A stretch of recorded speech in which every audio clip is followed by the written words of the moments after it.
Okay.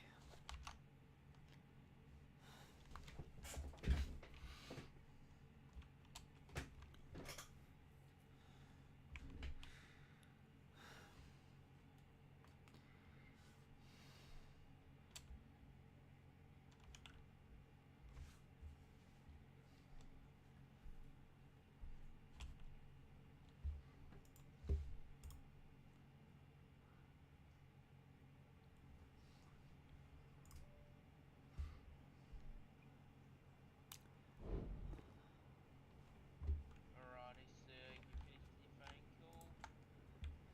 Can Get go out or there. That can go there. You didn't have to do that on us,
man. Okay.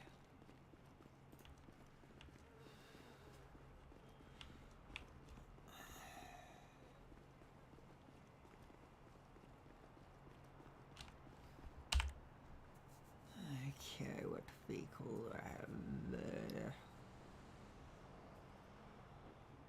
What one's that one?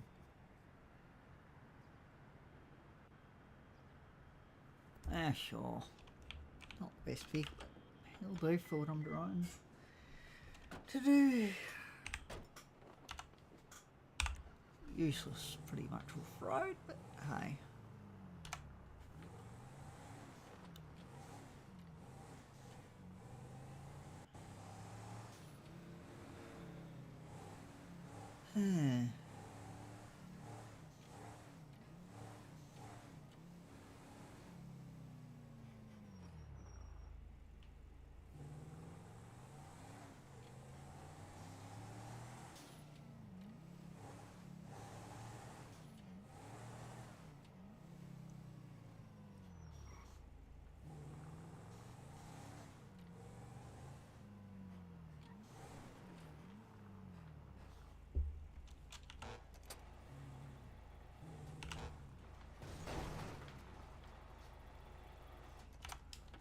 Hello. Hello, how you doing? I'm good. How are you? So good. That's All good. right, Fair enough. my induction. What's this your induction for? Vic Pole. Okay, fair enough. Yeah. So I will see you soon. Yep, no worries. Bye. Bye.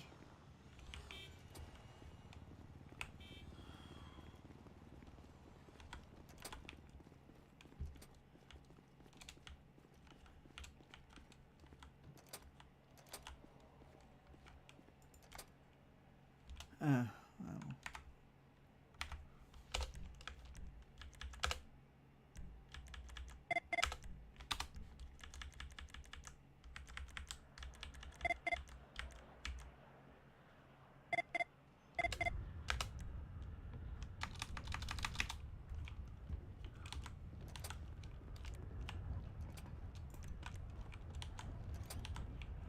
Hello. We meet. What's going on, mate? Oh, bit of this, bit of that. Yeah, it's been alright. Yeah. Are you here for an induction, are you? Yeah, it looks like I'm the only one here. Because, yeah. Uh, I mean, is a bit on the early side, so yeah, I rocked up at about 30 minutes ago, so I've just been waiting. yeah.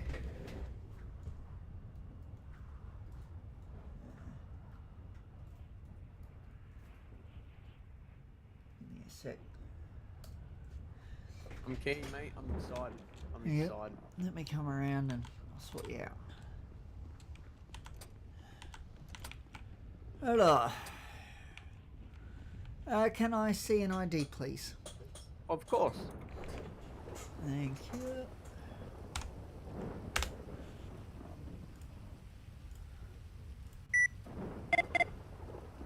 Good to see. Your license is current.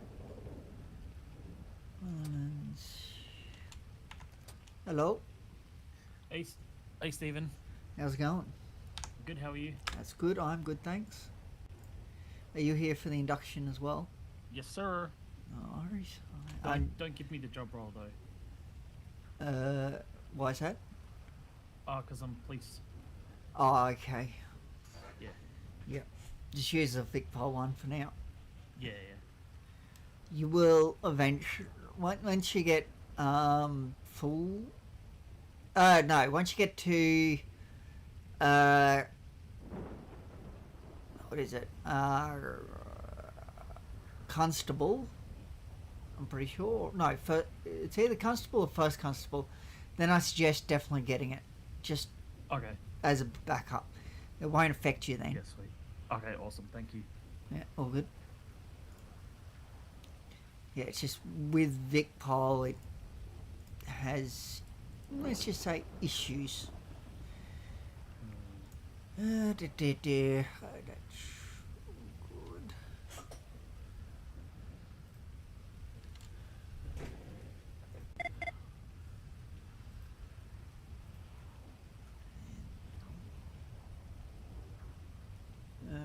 Give me a moment. Trying to find everything. No, that's wrong sheet. That's right one. I need to. What the hell is going on there?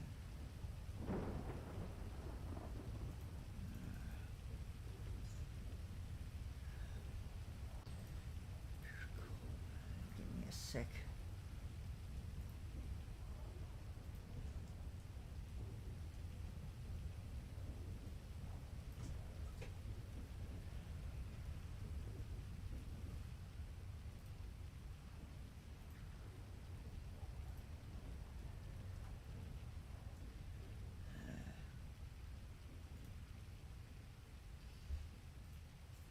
Okay.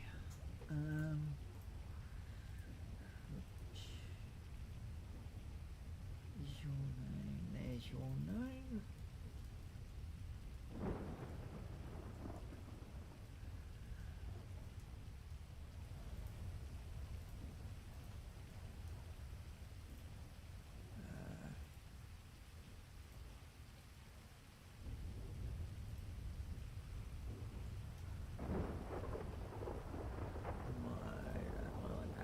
Give me a moment. I'm trying to get things.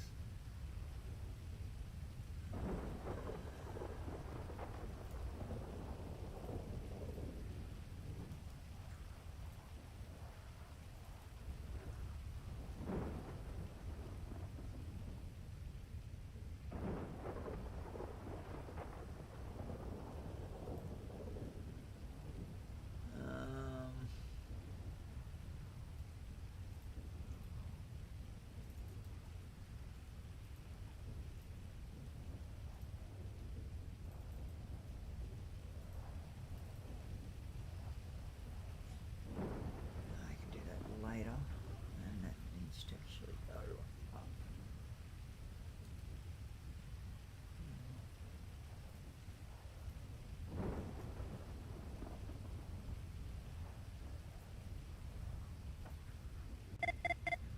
Sorry, give me a mo.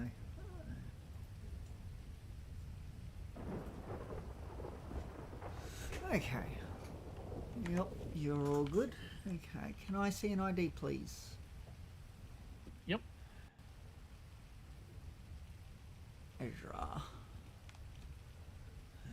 Okay, let me run that.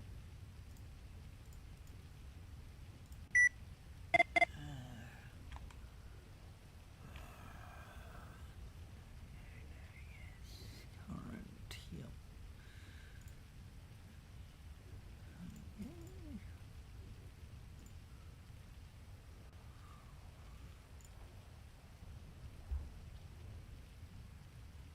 Yep. Let me just get you into the sheet. Give me a moment.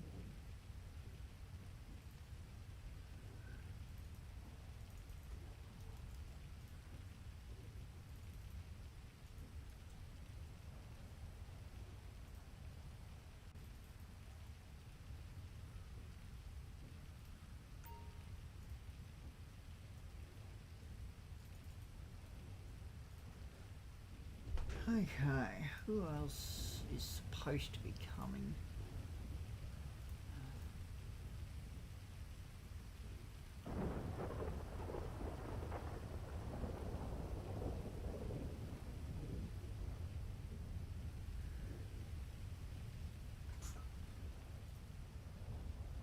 Yes, Anthony, it is here.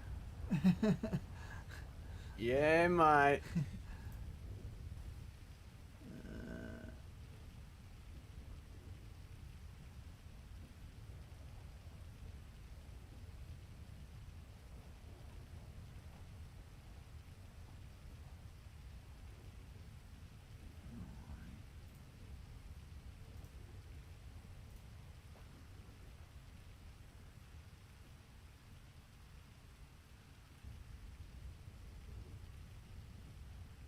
Don't worry about that later. It's not important. Where is that?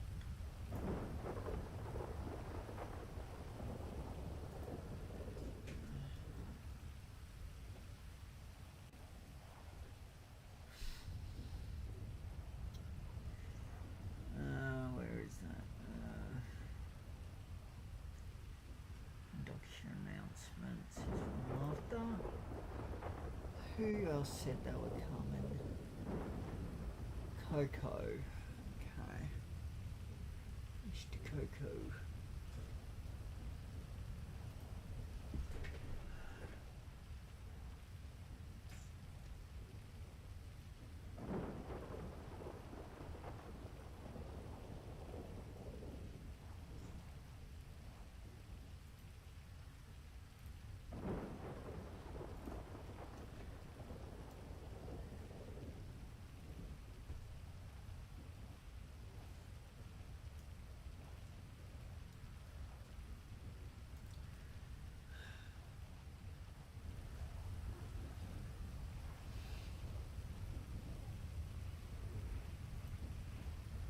See if he's coming.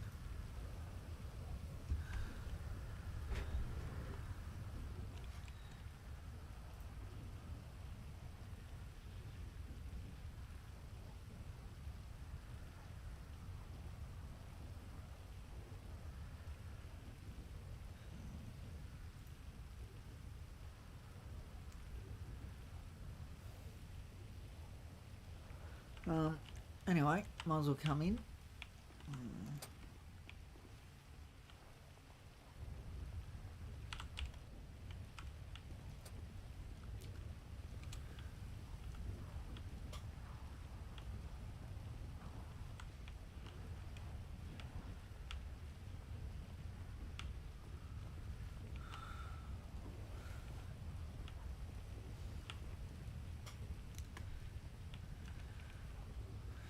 Okay.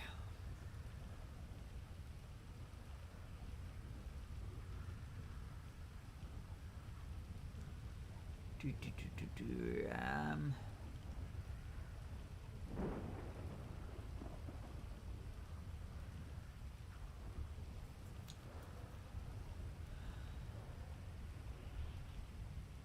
Might just.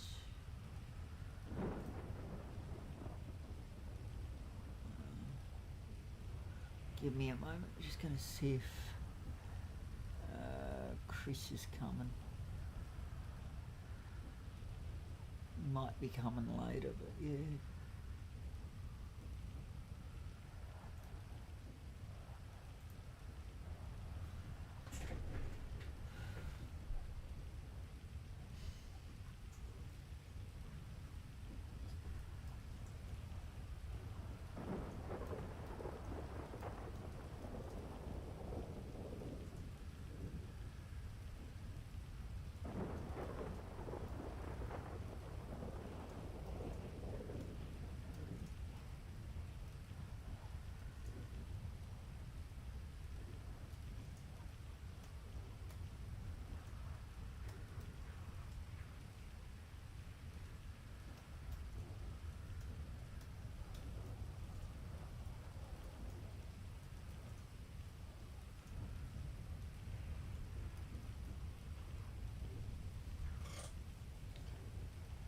Pretty early for Chris, so he might not.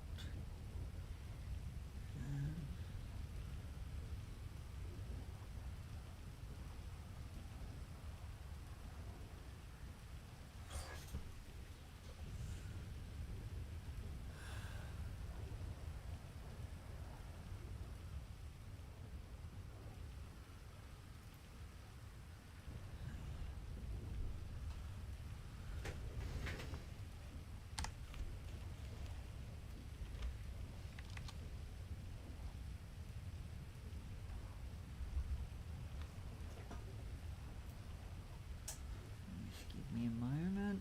Got Coco getting back to me, and then we'll go.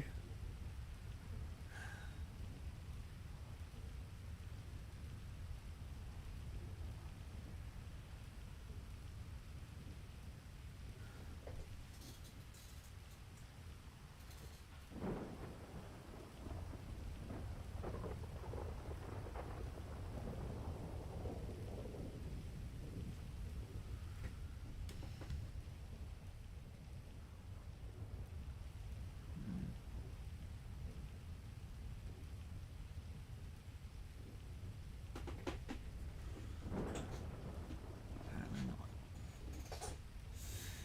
Oh well.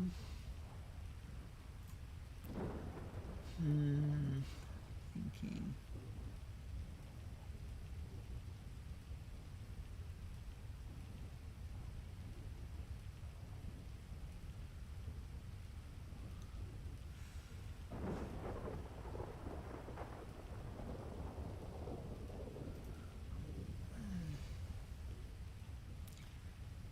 Just not sure about.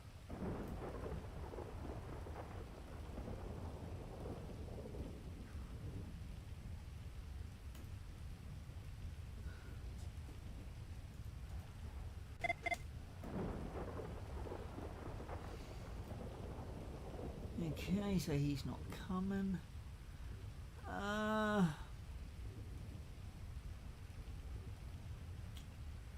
don't know how long Zoe is going to be available for. So I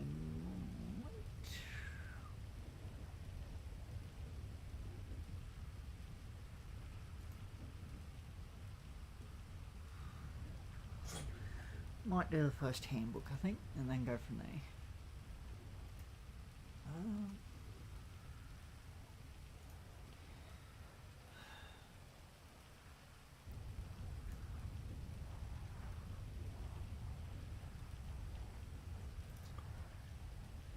Okay. So where is that?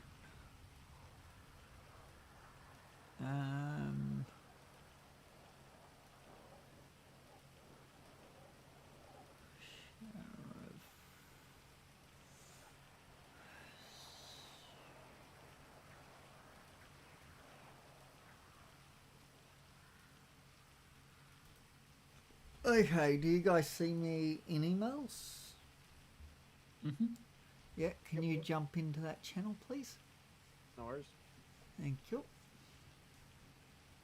We'll be talking in city, but yeah.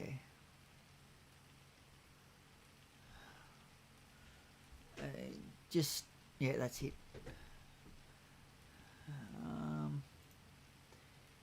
Okay.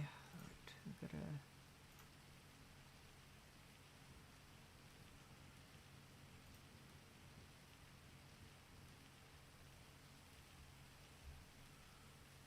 Okay, you should see that slide. Oops, cancel. Do you see that? Yep.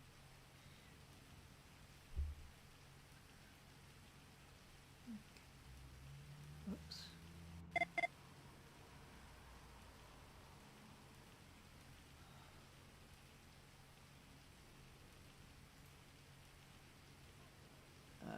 Anthony, do you see it? What? See what? Sorry. The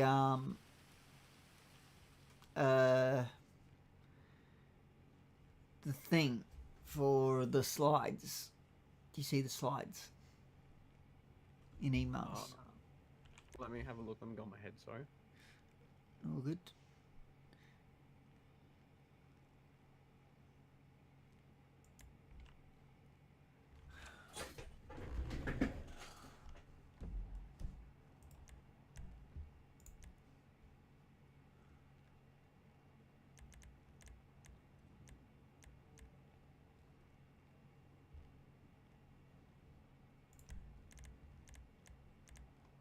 Yep. Yep. Can you hear if you're looking at it? It just says Sheriff's Office Handbook.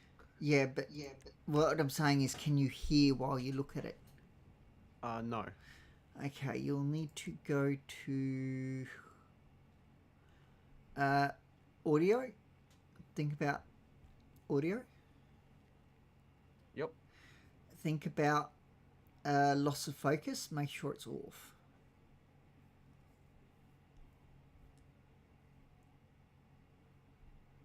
And then you'll be able to hear. Yep. So now do I go on my head and? Yeah, you can. Because you'll need. You may want to see the slides. Up to you, but you can now look at the slide as well as see, hear me, if that makes sense. You can use an open voice box if you absolutely want to talk, but you shouldn't need to. Anyway.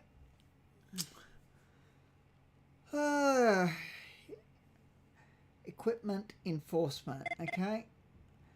All sheriff officers are equipped with the following for fine enforcement.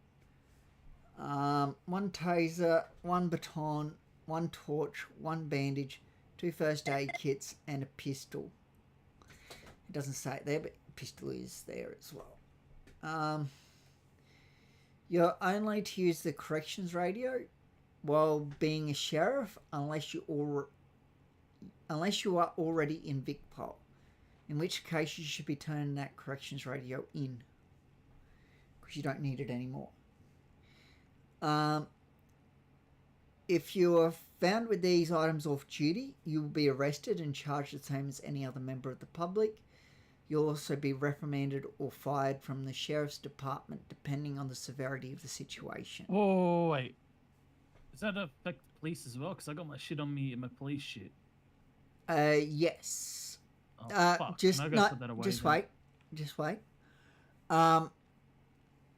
So the pistol is fine because you're going to be sheriffs, but make sure that you are logged into the MDT, okay? With a sheriff call sign. Okay, but what do I do about the police stuff I have on me now? As you're in the sheriff station, it's fine. Okay, cool. All right. Yeah. All right. But I'll just note that for the future. yeah, in future, it shouldn't be on you. Like, obviously, it's not so bad, you know, if you're doing induction, and you've just come from the Yeah. Yeah, I have. Yeah. But what was I gonna say? Just like in the future, make sure I don't. Well, you've got to be logged into the MDT, otherwise it can be stolen off you. Okay. Okay. So right now, as things sit, because you're not logged into the MDT, all that stuff can be stolen off you, even if you're on the VicPol job role. Okay? Yeah. Same when you're on sheriff job role, same thing. When you're not logged into the MDT, that stuff can be stolen off you. Okay? All right. Cheers. But if you're, let's say you were on Vicpol and then you're going to sheriffs, and you know, are going out on duty, you just log into a call sign on the MDT, probably the one you're going to go to, which is, let's say you're going from Vicpol to sheriff, so you'd log into your sheriff call sign. And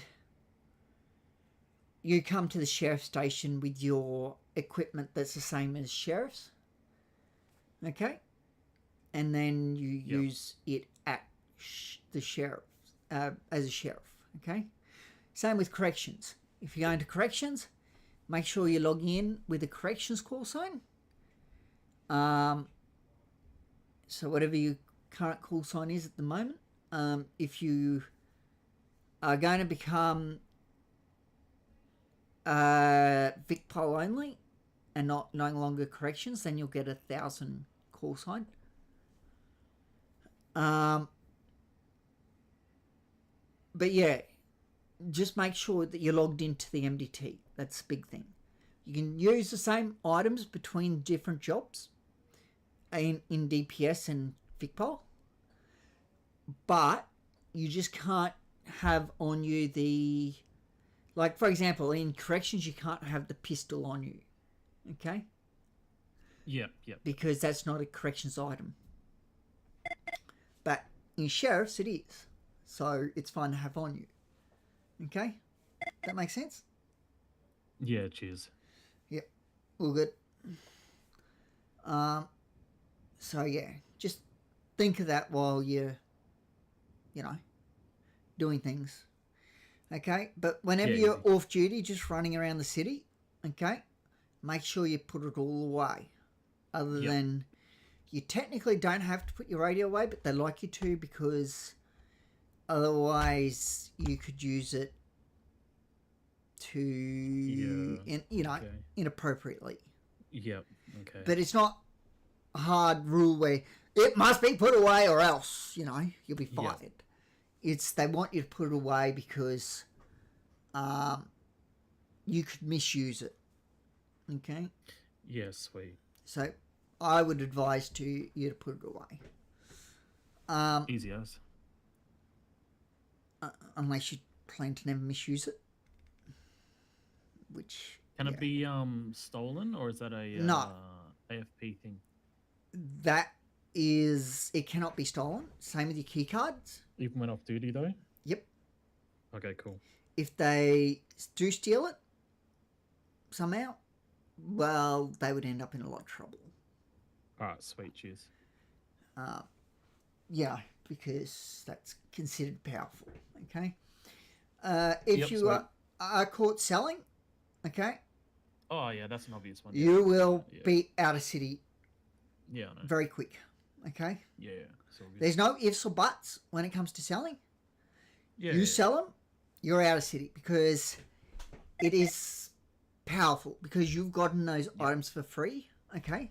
You haven't had to pay for them. So, because of that, it's considered very powerful when you sell them, because you're gaining money via selling something you got for free, okay? Yep. It's not the corruption side of things.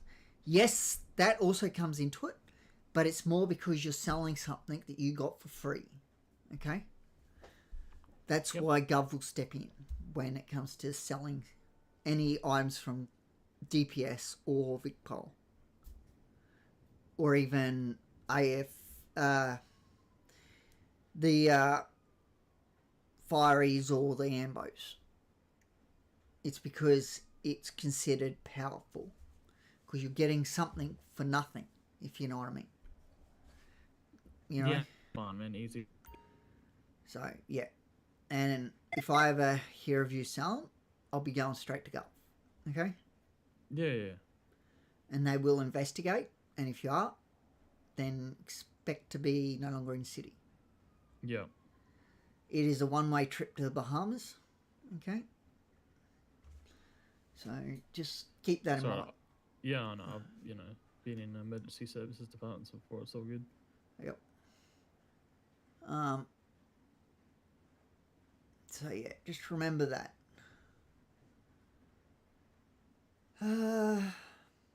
We'll go through the uniform bit later. Mhm. Okay. So the vehicles that you can drive are the Divvy. So that's the top one there with the purple lights. Okay. That small little ute.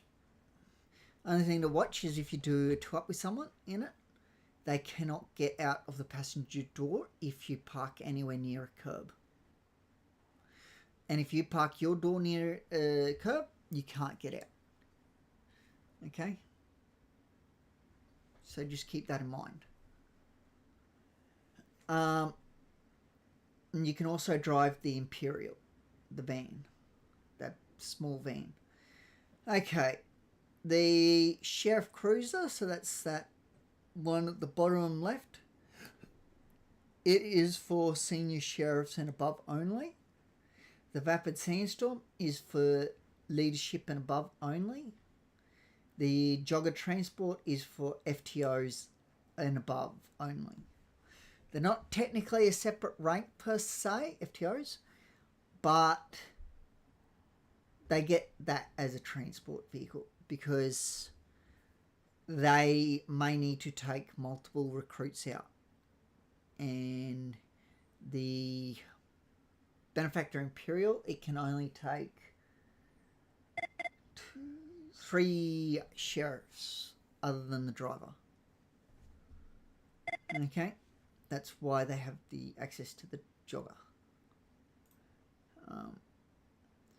Station procedures, other than the front lobby, so that was where mate here came in. The general public is not permitted in the garage or the station proper. VicPol, or Victoria Police, should also keep their presence in the station to a minimum, but do not be annoying about enforcing that. They will use the cells here sometimes. Don't worry about it if they do. Magistrates and judges, while welcome in the station in the course of their duties, should not be frequenting any of the restricted areas of the station to avoid the appearance of association with the Sheriff's Office. This includes the car park and any area other than the lobby.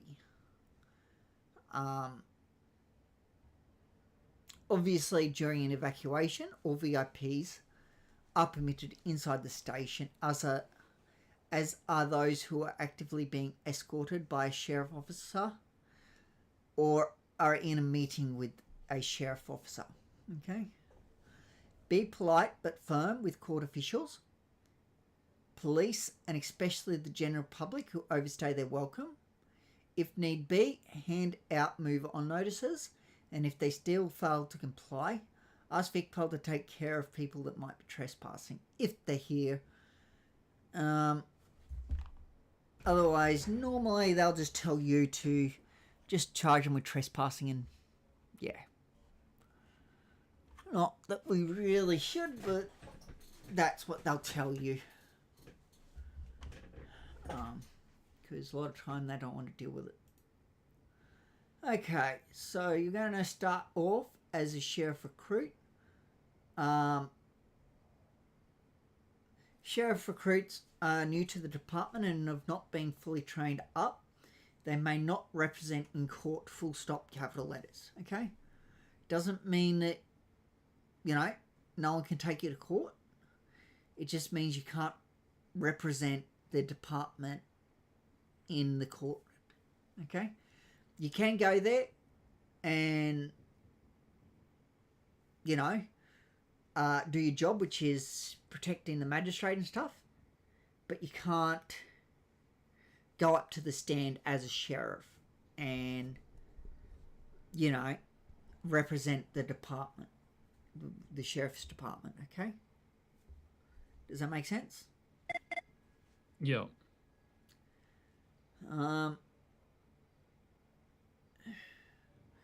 Then you move on to sheriff officers.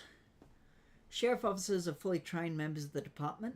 They may not represent at MCV without a more senior officer present. Okay. Senior sheriffs have shown that they are knowledgeable and dedicated to the role. They can approve payment plans. Ignore that because payment plans above 100,000 are no longer a thing. So ignore that whole thing about payment plans above a certain value or below a set value. They are able to answer most questions. They may not represent the department at DCV, so that's District Courts of Victoria, but can at MCV, so that's Magistrates Courts of Victoria. Supervising Sheriff, that's the next rank above mine. I think it has a different name now, but I think it's called... Oh, I can't remember. But it's got a different name now, but it's the same deal. They can assist with the day-to-day running of the department, can approve payment plan, no, ignore that, that's no longer a thing. Able to answer most questions, may represent the department at MCV but not DCV. Then you move up to the Sheriff Regional Manager. This is Jack Cone. He's our one and only, I think. Yeah, pretty sure. The Regional Manager assists the Sheriff and Deputy Sheriff with administration of the department and has no limits. Well, there is no limits on payment plans. The limit is 100,000. The Regional Manager may represent the department at court. Okay? That's both MCV and DCV. The Deputy Sheriff, this is Liam. I can't remember his last name, but yeah, Liam. He assists the Sheriff with the administration of the department. The Deputy Sheriff may assist, may not represent the department at court. It's me,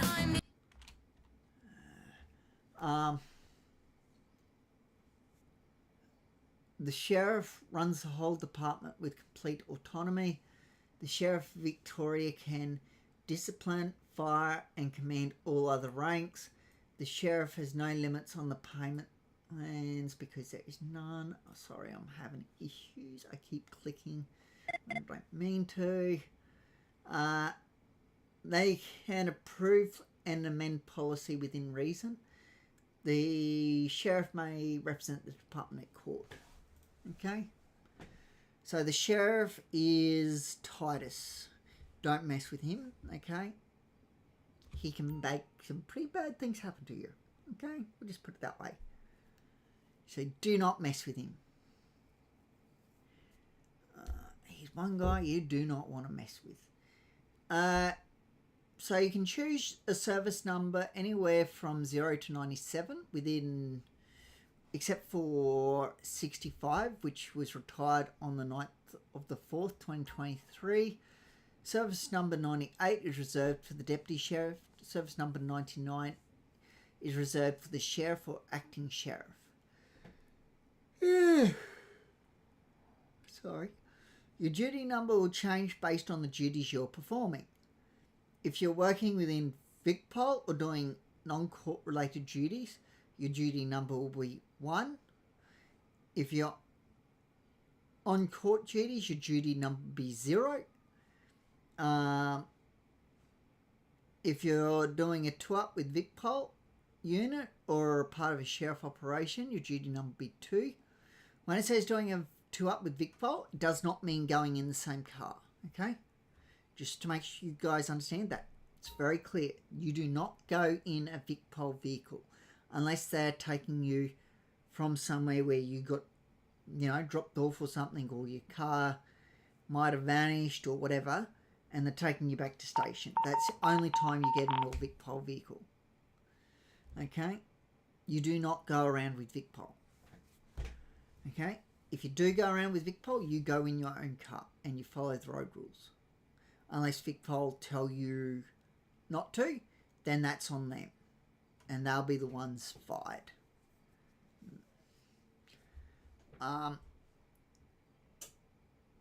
Though you should be really still following the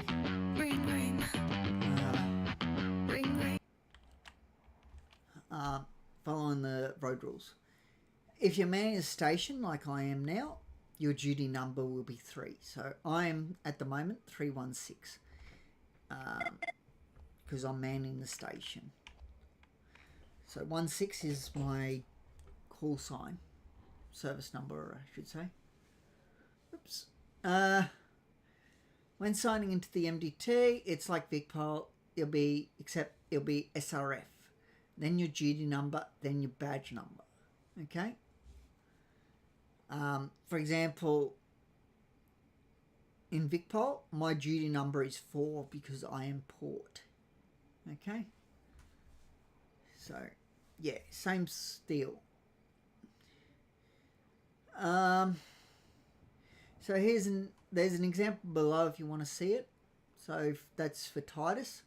So if he's doing different things, those are what his call signs will be. See how the last 2 digits don't change, but the first one does? That's because of your duty number. We use many of the same codes as VicPol. As such, many of these may be familiar. So you got code 1, which is on patrol. Code 2, arrived at Sheriff 900. Code 4, traffic stop. Code 6, unavailable / busy. Code 9, officer under duress. You also technically have code 8, which is your flying out. Okay. We'll watch this video. You guys should be able to hear it. And then we'll get back into this.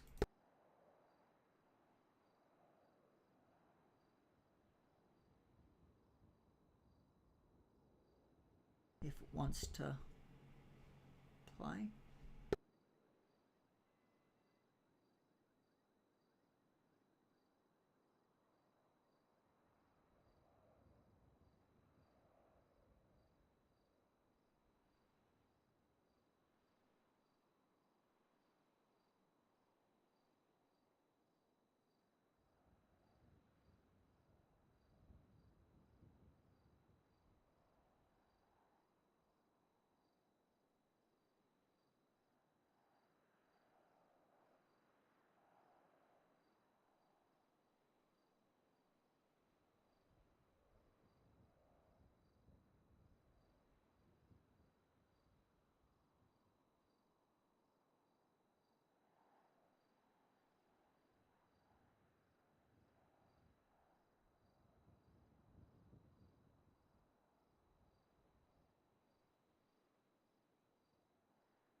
Okay, that's that.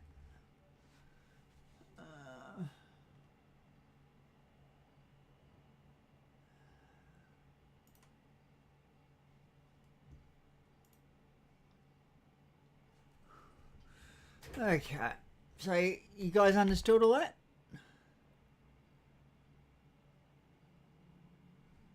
Hello? Oh, yeah, I did, yep. Yep. What about you, other guy? I can't think of his name, sorry.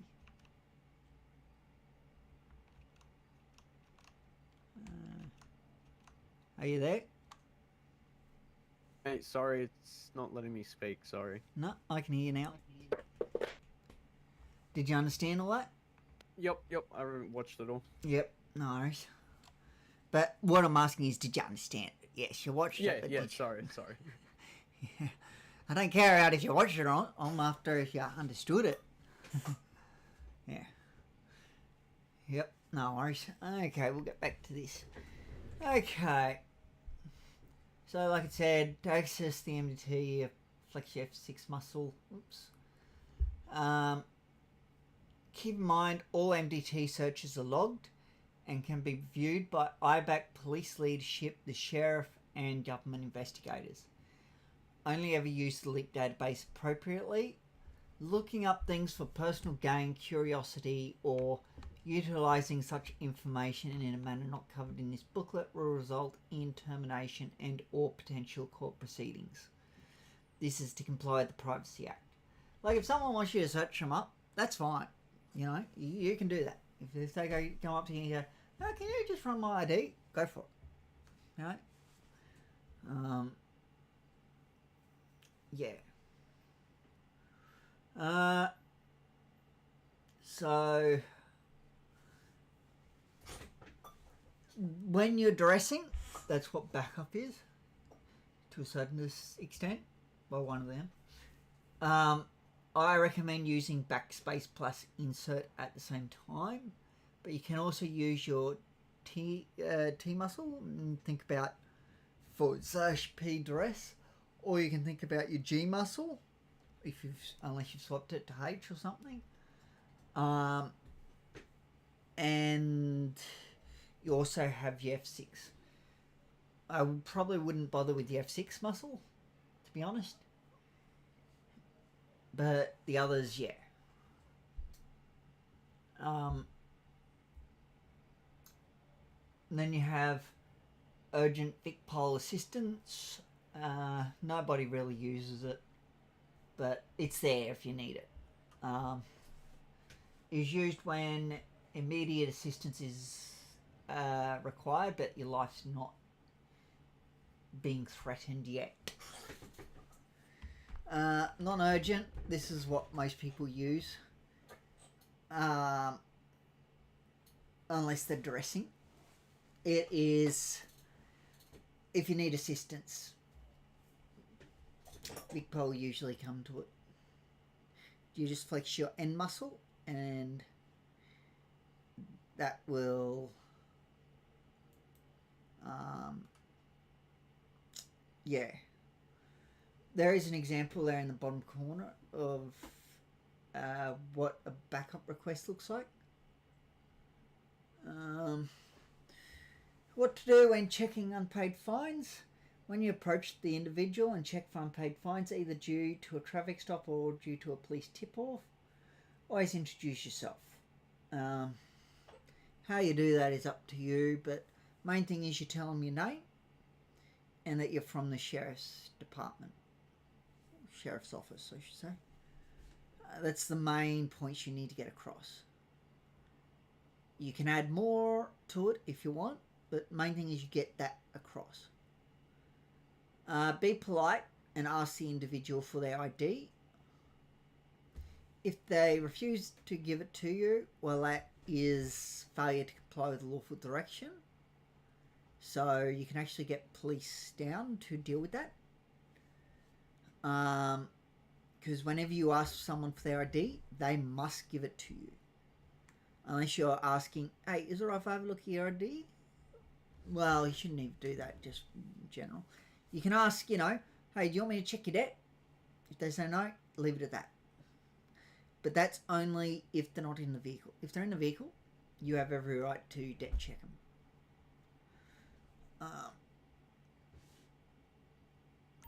So you run an MDT check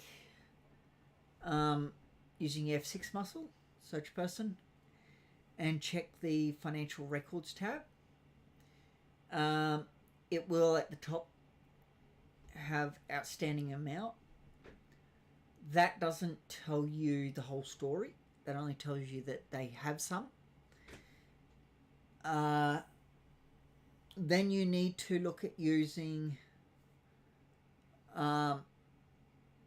so you need to check that they are government fees. The best way to do it is to use that tool that's linked there. It's also in sheriff documentation. I think it is called, or sheriff documents or something. Sheriffs do not provide debt collection for private entities. So let's say TT came up to you and said that, you know, this person has debt. I would like you to get it for me. We don't do that. Okay? They have to do it themselves through the court or however they want to do it.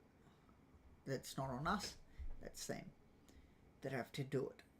Once you have confirmed the amount of overdue government fines, inform the person of the outstanding debt and instruct them to make full payment. So there's different rules depending on how much debt a person owes. Ignore that thing about all debts over until 400,000. That's no longer a thing. This handbook needs updating. There's a few things wrong with it. Note on vehicle patrols. When doing a vehicle patrol, there are a few things to keep in mind. We are not police. We do not pursue under any circumstance. Okay? If you're caught pursuing, expect words. Okay? You can follow them, you know, providing you do not break any road rules. Yep, that's completely fine. Completely legal. You can follow them and try and get them pulled over, but they'll probably just take off from you if they're not stopping. What I advise is having body cam running whenever you're out and about. That way, if somebody does take off from you or fails to stop, you may get the chance to, even if it's in passing, see the body number plate, and with your body cam you'll be able to capture that, even if it's just for a few seconds, and then you'll be able to go back and get that number plate from your body cam. So I do suggest having body cam running, whether it's you've got to clip it, so you know you clip and then it captures the last however many minutes. You can do that, but have it running. You can use OBS to do that. I'm not sure what other body cam software is out there that will allow you to do that, but yeah, there is OBS. If you need help with that one, let me know. Any others I can't help you with.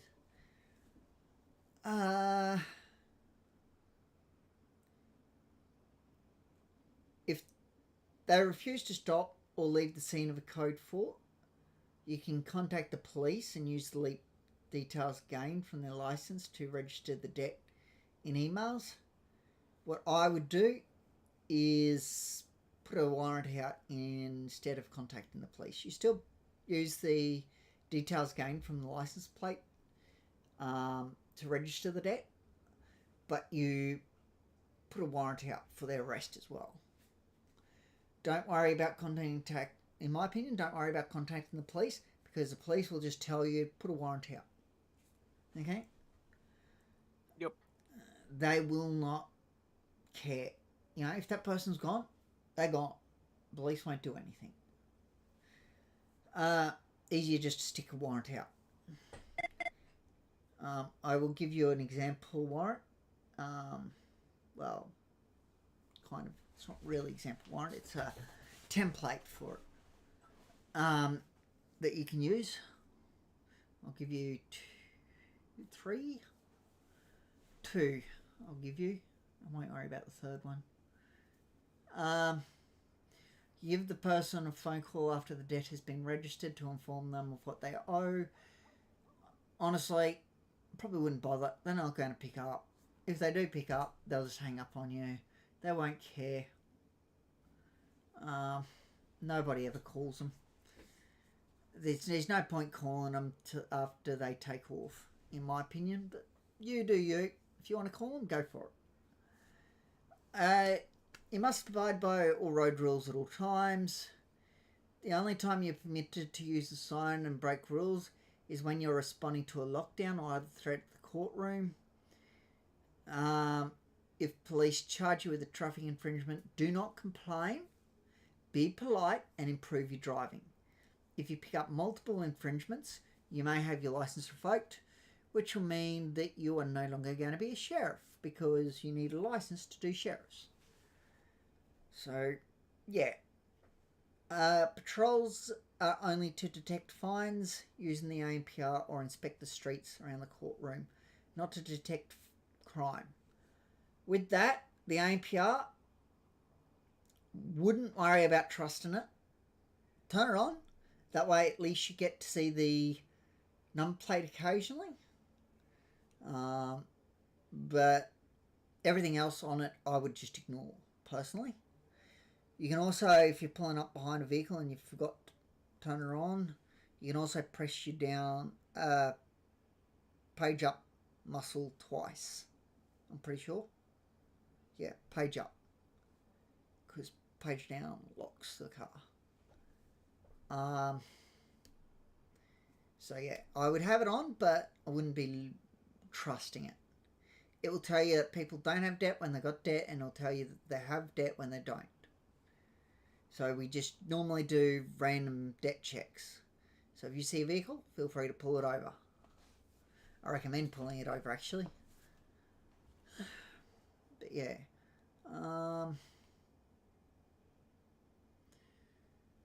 What to do when checking unpaid fines? Continued. If the debt is under $10,000, the entire sum must be paid immediately on the spot. They can't, say, oh, can I get a payment plan? No.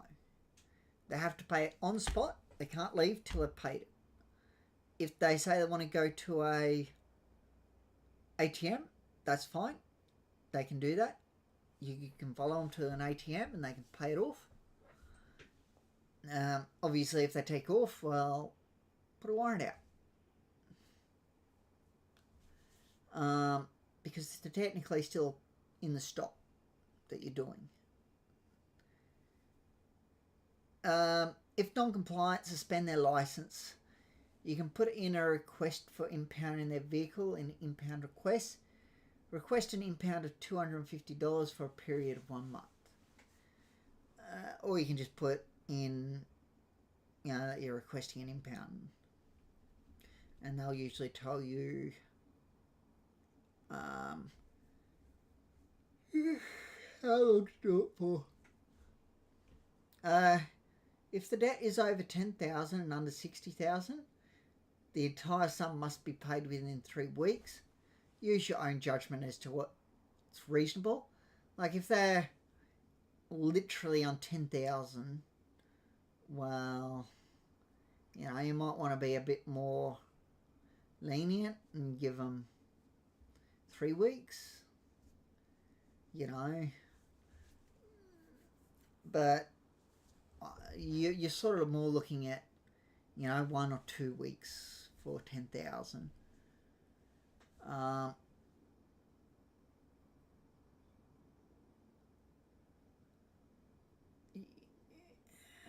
So they don't need to be paid off immediately if it's over 10,000. If non-compliant, you suspend their license and you put a request for impounding their vehicle in impound request. Additionally, inform them that further non-compliance may result in an enforcement warrant being issued by the courts for assets such as cars to be seized and sold off. If the debt is over 60,000 and under 100, the entire sum must be paid within 4 weeks. Okay. Same goes for above this one as well, but inform them additionally that should their debt cross 100,000, that their bank account will automatically be frozen, meaning they'll only be able to deposit money and will not be able to withdraw. Also, with that, we do not unfreeze their account. Once it drops back below 100,000, it will automatically unfreeze after the next tsunami. The next tsunami after they get it under 100,000. Okay. They may complain, but just ignore them. For debts over 100,000, payment plans are not an option. The debtor's options are as follows: pay on the spot. Individual may settle the debt in full. Debt immediately, so they have to pay it all off on the spot. They can forfeit your assets. Individuals may voluntarily transfer ownership of a listed vehicle or property or assets equal in value to the debt. Ensure this is documented. It's kind of guesswork for vehicles as to how much each is worth. Then you got vehicle seizure. If no payment plan or forfeiture is made, the sheriff office may seize the vehicle on the spot. Okay? And if they refuse to let you do that, then it's detention. If the individual refuses all other options, they may be arrested and detained for a flat 60 weeks, depending on the debt amount and history. The court may impose further penalties. If they drive off from you, so at a code 4, you can give them 90 weeks instead. Okay? If they pull any sort of weapon, they're to get 90 weeks. If they want to complain, well, good on them. Though, if you don't feel comfortable,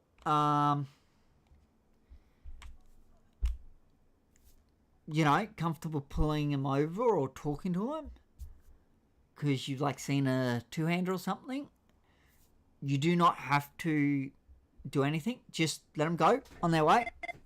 If you see a two-hander, just let them go and just put a warrant out.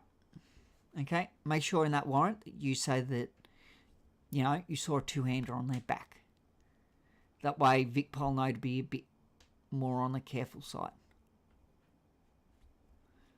Okay. So, let me just check. There'll be other things as well. Also, if you... Give me a moment. That way I'm not telling you the wrong thing.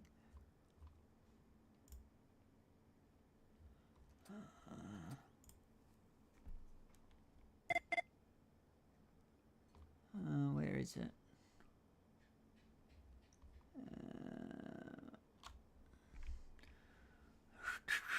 I know what I'm after. I just got to find the announcements. Nope, wrong one.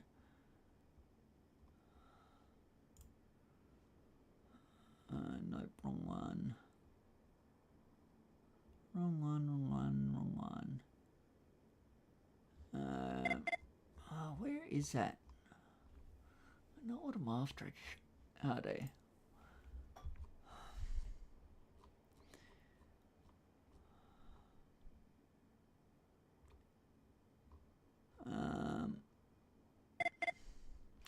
Also, in announcements, you'll see a thing about how many chevrons you're supposed to have.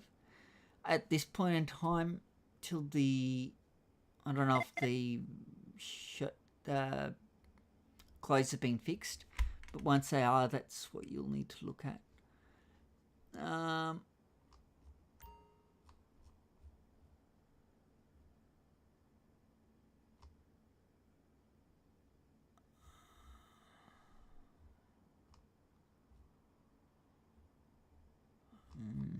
It must be further up.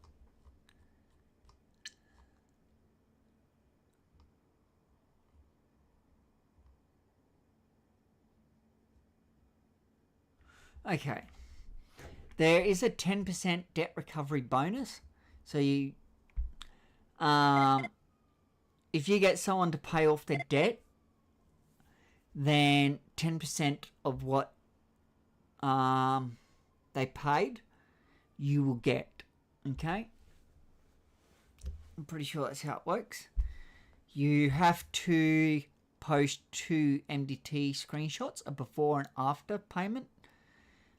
It goes into the debts received channel, which you'll get access to once I give you your roles, which I'll do after this slide, before the next slide. So yeah.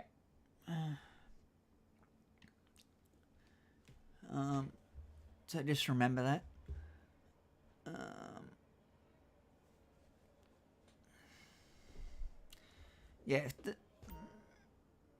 Yeah, basically, if they take off from you, then you can give them 90 weeks, okay? It's only if the individual refuses all options and they haven't driven off that you give them 60, okay? But don't ever give them more than 90, okay? If you do, expect words. Okay? So that's just, yeah. So what you can do is, if it's really quiet out there and you got nothing better to do, you can come back to the station and call people up. So you go to the what is it called? The debt channel. Give me a minute. The debt board. Okay, you look through there for people who have debt. You call them up, ask them to come down to the sheriff's station. That way you can talk to them about their debt. Okay, so you ring them up.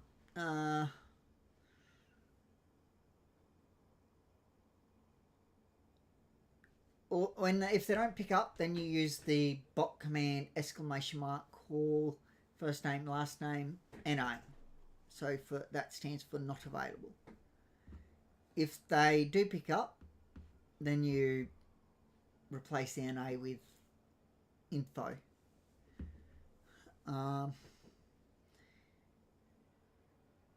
If they do pick up, you introduce yourself as follows. Hi, their name. I am your name from Victorian Department of Justice Sheriff Office. I am calling in regards to your outstanding debts to the state. Is now a good time to talk? And most of them will go no. Okay.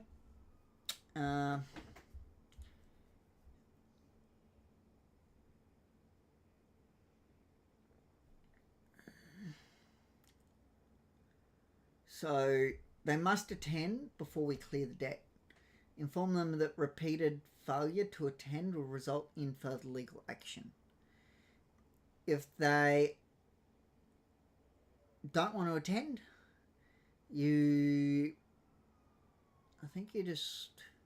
I just contact the judge and let them know that this person doesn't want to pay the debt off.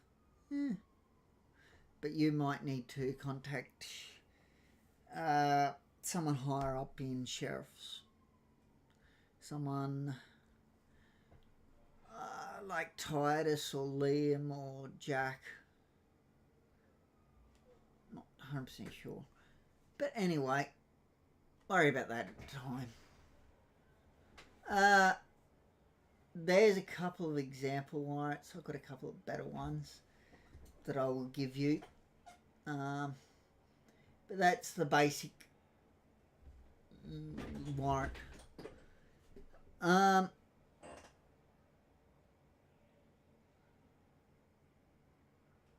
If you attempt a code 4 and the individual decides to evade, you'll need to write a warrant. if you have their number plate, it will be a warrant for arrest because under the... Whoop. Okay, we'll wait. Oh, Yeah, but anyway.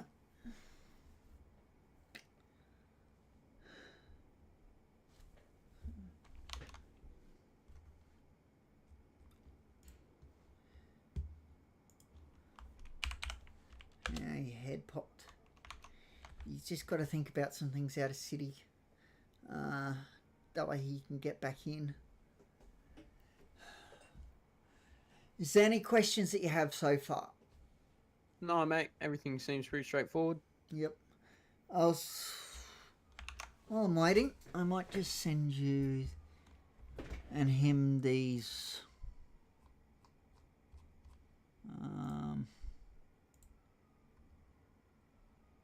warrants.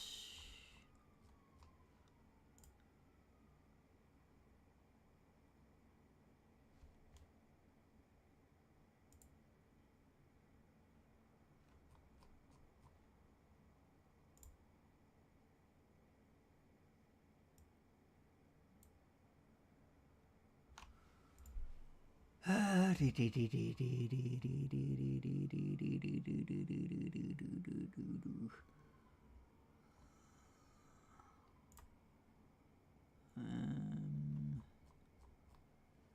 don't have to go searching for all. Oh my god. Just go grab it from a recruit that I've already sent them to.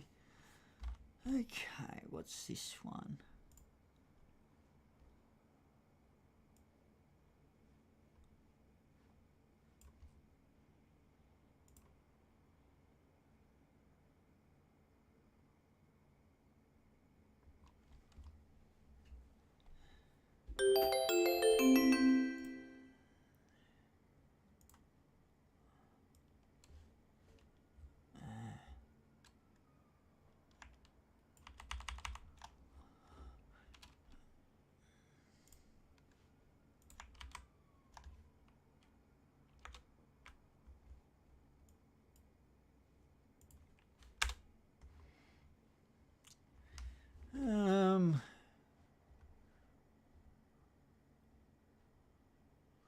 Gotta find you.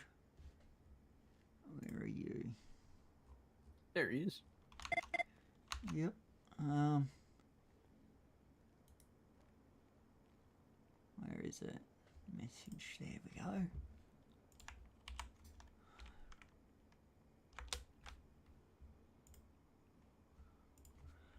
So that is the main warrant that you'll be doing. Usually, it'll be for arrest because if you get their number plate and you run it and check that the vehicle's not stolen, marked as stolen. If it's not marked as stolen, then it's instantly a warrant for arrest because the owner is responsible for the vehicle if it's not stolen. And anything that happens with that vehicle. So with evade police or evade anything, the owner is responsible, not the driver. The driver is also responsible. So unless they want to nominate a driver, then it is a warrant for arrest.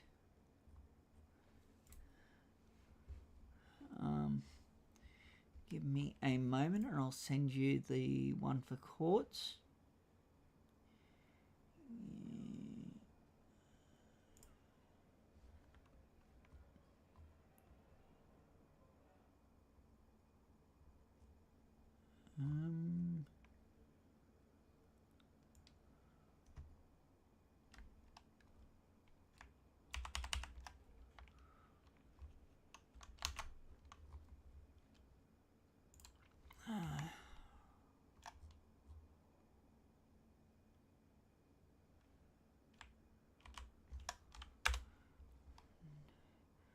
You may have to add charges and stuff if you need to, but just you know, use that as a guide if you get what I mean.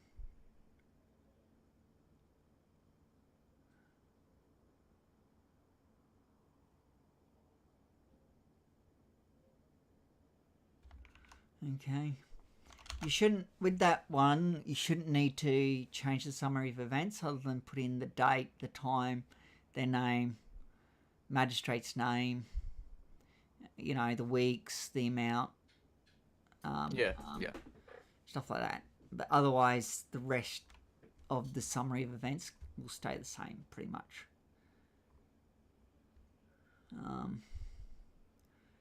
And then you just put in the other details as you need to.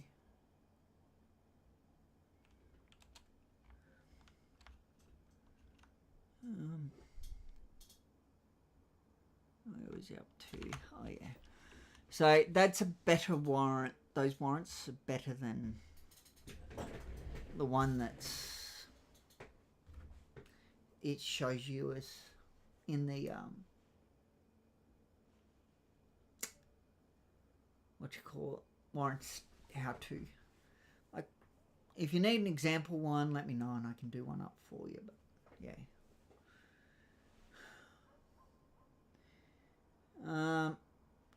An ID, this is the same with VicPol. An ID confirmed warrant is only for when they have shown you their ID. Anything else is an ID unconfirmed warrant. Okay? So, yeah, it'll be an ID unconfirmed, but a warrant for arrest.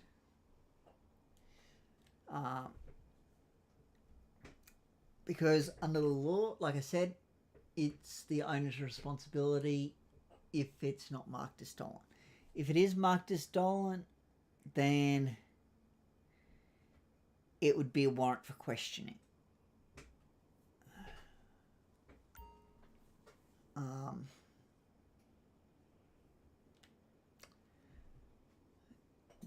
Yeah, that's how I do it anyway.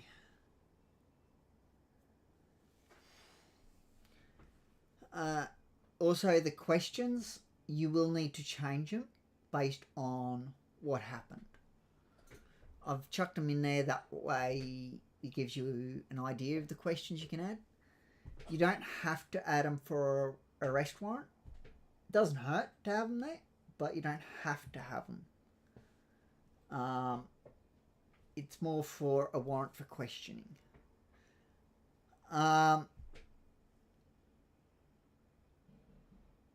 Yeah, so that's warrants for you. Join activities with VicPol. Pairing units. A sheriff looking to go on duty can approach a VicPol officer. It shouldn't be should. It's can. You don't have to. And ask if they don't mind doing a paired patrol. Usually that would be with highway, because they're the only ones with an radar.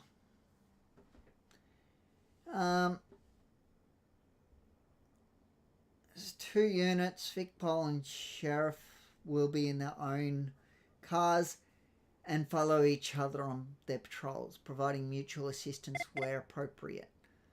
For traffic stops, speed compliance activities and other VicPol activities, sheriffs will simply attend the scene and assist the police if required. If they tell you to get, like literally get out of it and get lost. Like, it's usually because they're shooting or something. Yeah, they shouldn't be taking to that. If they do, well, that's a bit, how do you do? During the stop, the sheriff can run identities of any individuals or check plates of cars to see if there are outstanding fines. If there are fines, the VicPol or sheriff officer may conduct an arrest while payment of these fines is negotiated. Joint activities with VicPol continued. You can do RBTs and vehicle safety and fine enforcement checkpoints with VicPol. Same with Melbourne. What are they? Melroads. you can also do it with. So VicPol officers and sheriff officers will set up stationary checkpoints requiring vehicles to pull into an inspection area. VicPol officers will use the situations to conduct road breathing tests. I think it's meant to be road breath tests, but anyway. Yeah, you got to check that they're breathing. You know, just make sure that they're still alive, you know, and kicking. You know, you just pull them over and say, "Hey, mate, I need to check your do a road breathing test on you. Can you do some breathing for me?" Okay. Mate, start getting the ambulance to pull them over. Yeah, that's how it hit. Though how are they driving if they're dead? I don't know. If they're not breathing, they're dead. So, how are they driving? I don't know. That's an interesting question. Vehicle safety inspections or license compliance, while the sheriff office will check the individuals for outstanding fines. Combined radar traps and fine enforcement stops. This involves a sheriff unit being stationed on a heavily travelled road with a highway patrol officer further down the road from them. The sheriff will be using the ANPR to detect unpaid fines on passing vehicles. Good luck with that one. While the highway officer is using radar to check for speed infringements. I can guarantee you that 99% of the time, the ANPR will not detect any unpaid fines. And it will say that everyone has an unpaid fine pretty much 90% of the time. Yeah, good luck. If a sheriff detects someone with unpaid fines, they call the highway officer, who then conduct traffic stop while the sheriff catches up. Individuals and businesses can request a criminal record search of either themselves or their prospective employees. For this to occur, they will need to come down to the station, and if the search is not for themselves, they will either need to have the person there to give permission or a signed document granting permission. Doesn't happen very often, but it can happen. This is a simple MDT search where you will copy all charges they have had and send them to an email address of their choice. There is a fee involved which you will take from the individuals prior to the records lookup. Registered businesses are able to create a tab in their respective channels, I should say. After receiving payment from each search, you keep whatever you're given for the checks that you have completed. Okay, so when they hand you money, you keep that money. Isn't that great? So it doesn't happen very often. They'll hand you money. So courts, lawyers and businesses that have their respective channels in emails can request background there instead of heading down to the station. The Office of Legal Representation, Defence Representative, I should say, is $250. So any other business is $1,000 per employee. So the Office of Legal Representation, that is per employee as well. Or per person that they look up anyway. Individual is $500. So if an individual comes up to you and wants you to check their criminal history or whatever, yeah, it is $500 that they must pay you. Okay, and you keep that $500. So businesses include lawyers representing a client as well. Okay. The courts, government agency, AV, CFA, VicPol, DPS, IBAC or OPP have to pay nothing. Okay? Don't go charging them, otherwise you'll end up in trouble. A note on financial records. While we do not collect private debts, a business may request that you check a person's financial records to see if they owe the business any money. Unpaid invoices. This will cost the business $750 per person that we look up, and you will send them only any unpaid invoices to that company. Do not provide information of any other money being owed. If no money is owed to the business, the fee is non-refundable, and you will need to inform the business that no money is outstanding towards them. Remind the business that we cannot follow up on the debts for them. They will need to begin their own debt recovery procedures. Advise them that submitting a court application to force a payment, that they can submit a court application to force payment, including having assets sold to pay for the debt or secure the return of a product such as a car. Okay, progressing to Vic Poll. This is how we do it. You must be in at least 2 DPS departments. Okay, so that can be corrections and sheriffs, or Melrose or Port. Okay, but at least one of them has to be either sheriffs or corrections. You've got to be in one of them, and you've got to be in another department. Okay.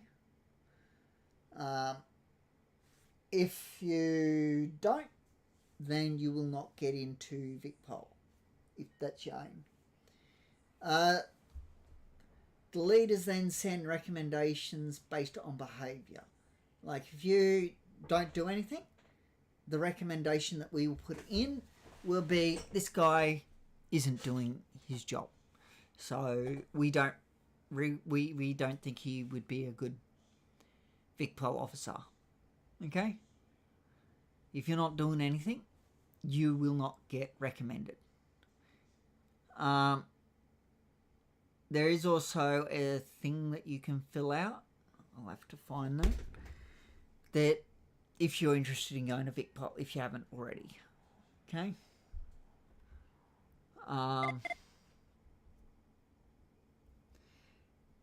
It's not you do not have to be fully ticked off, but it will look better on you if you are. Okay? Because then they can say that, yes, you have been doing your job. Okay? That's the last slide. I might just go back because there was if it's in here, there was something that I wanted to... it's been removed.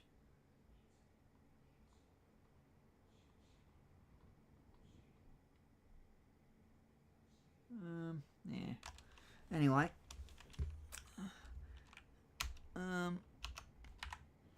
So, if you're going to...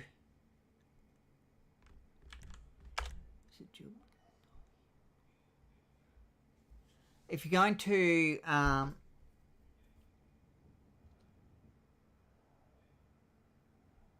like give someone a move on notice, you go to your F6 muscle, and then you go, not F6, you have F10 muscle, and then you go to jot documents, and then you go to move on notice. Also, you use field contact report. I'm pretty sure. Let me just double check.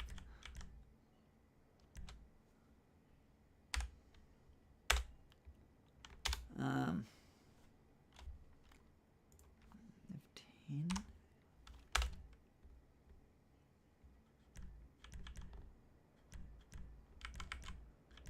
Yeah, use a field contact report if you're going to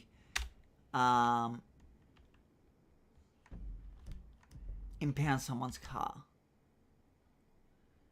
You just fill that out with the info about how long it'll be impounded for, you know, all that sort of information. Then you hand that to the individual, and you also hand that to TBT if they are the ones that are going to impound it. So you have 2 ways of impounding it. You can call TBT to come down and pick it up and take it, or you can,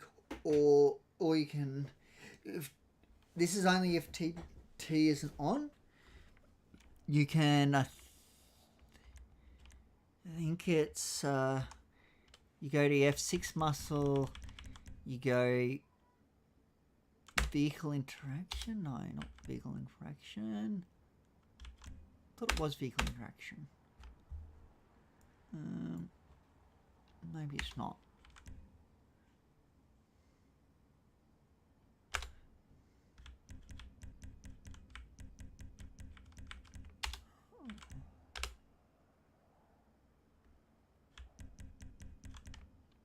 Where is that?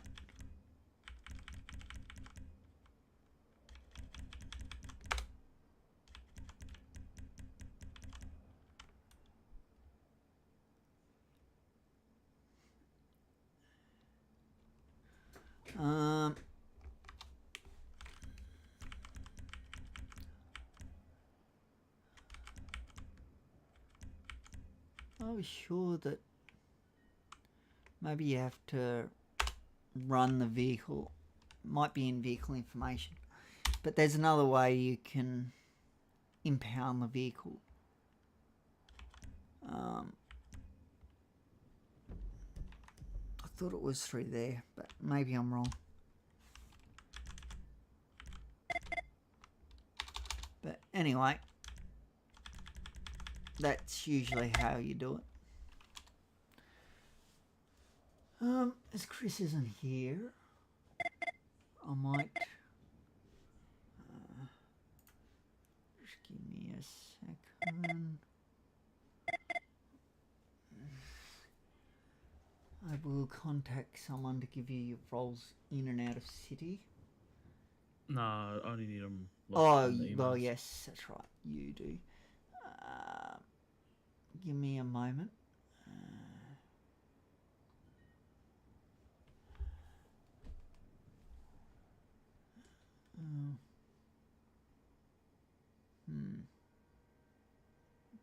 Sugar.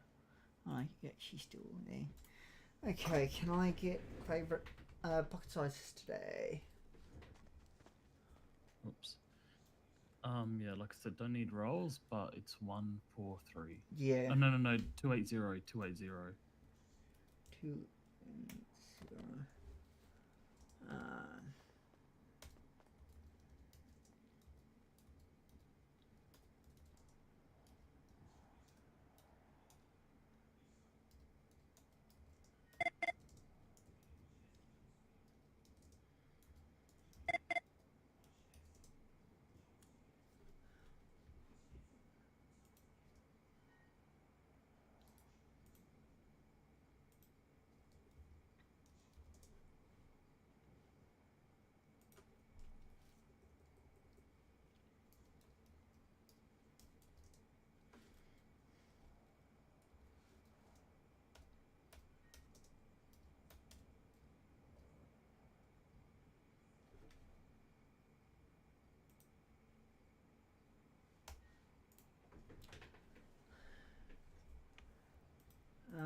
What's your favourite numbers today?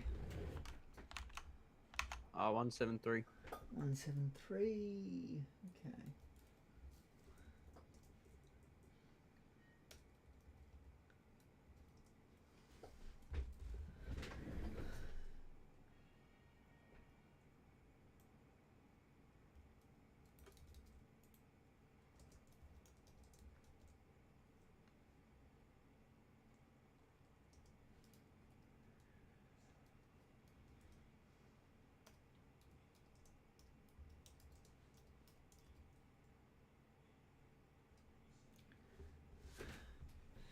Okay, we'll get that in a bit.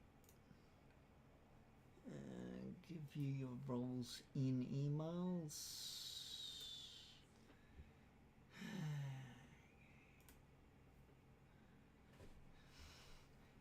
Anthony, have you heard when your corrections induction will be? No, I believe they said they have one every Wednesday though. Yes. So you haven't heard. Usually it's every Wednesday. You haven't heard from anyone about it? No, but I'm just gonna attend Wednesday if there's one. Yep.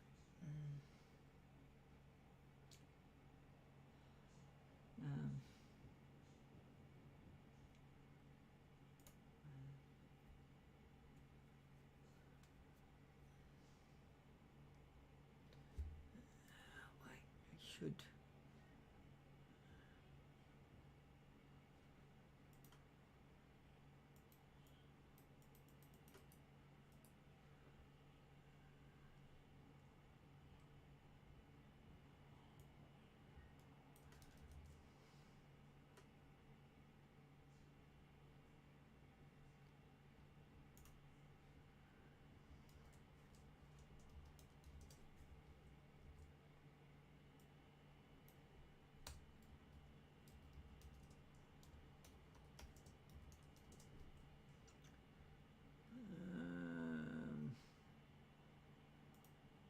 No. Where am I? I know what I'm after. I just can't.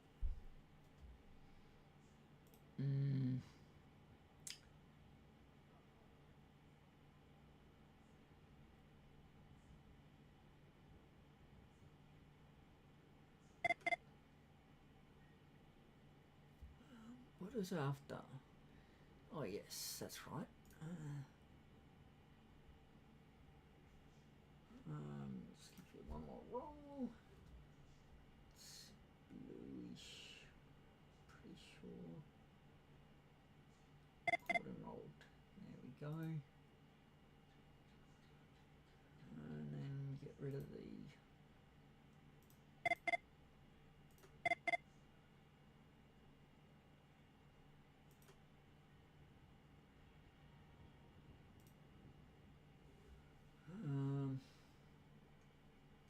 Waiting induction, you don't need anymore. Just don't leave this chat. You won't be able to get back into it. That's all. Just till we're done. Yep. Because we still got one more handbook to go through. Just take a break while I get you all set up.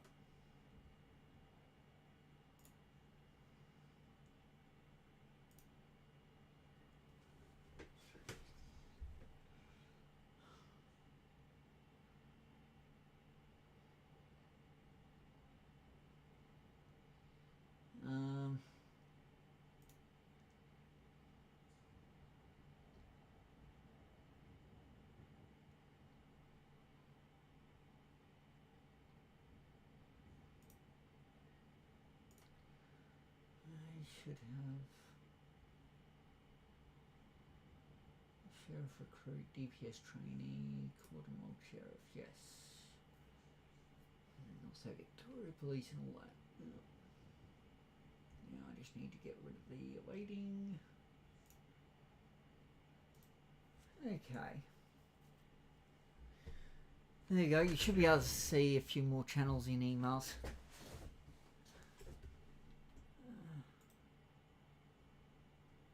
Ah, sweet. Beautiful. Mm-hmm.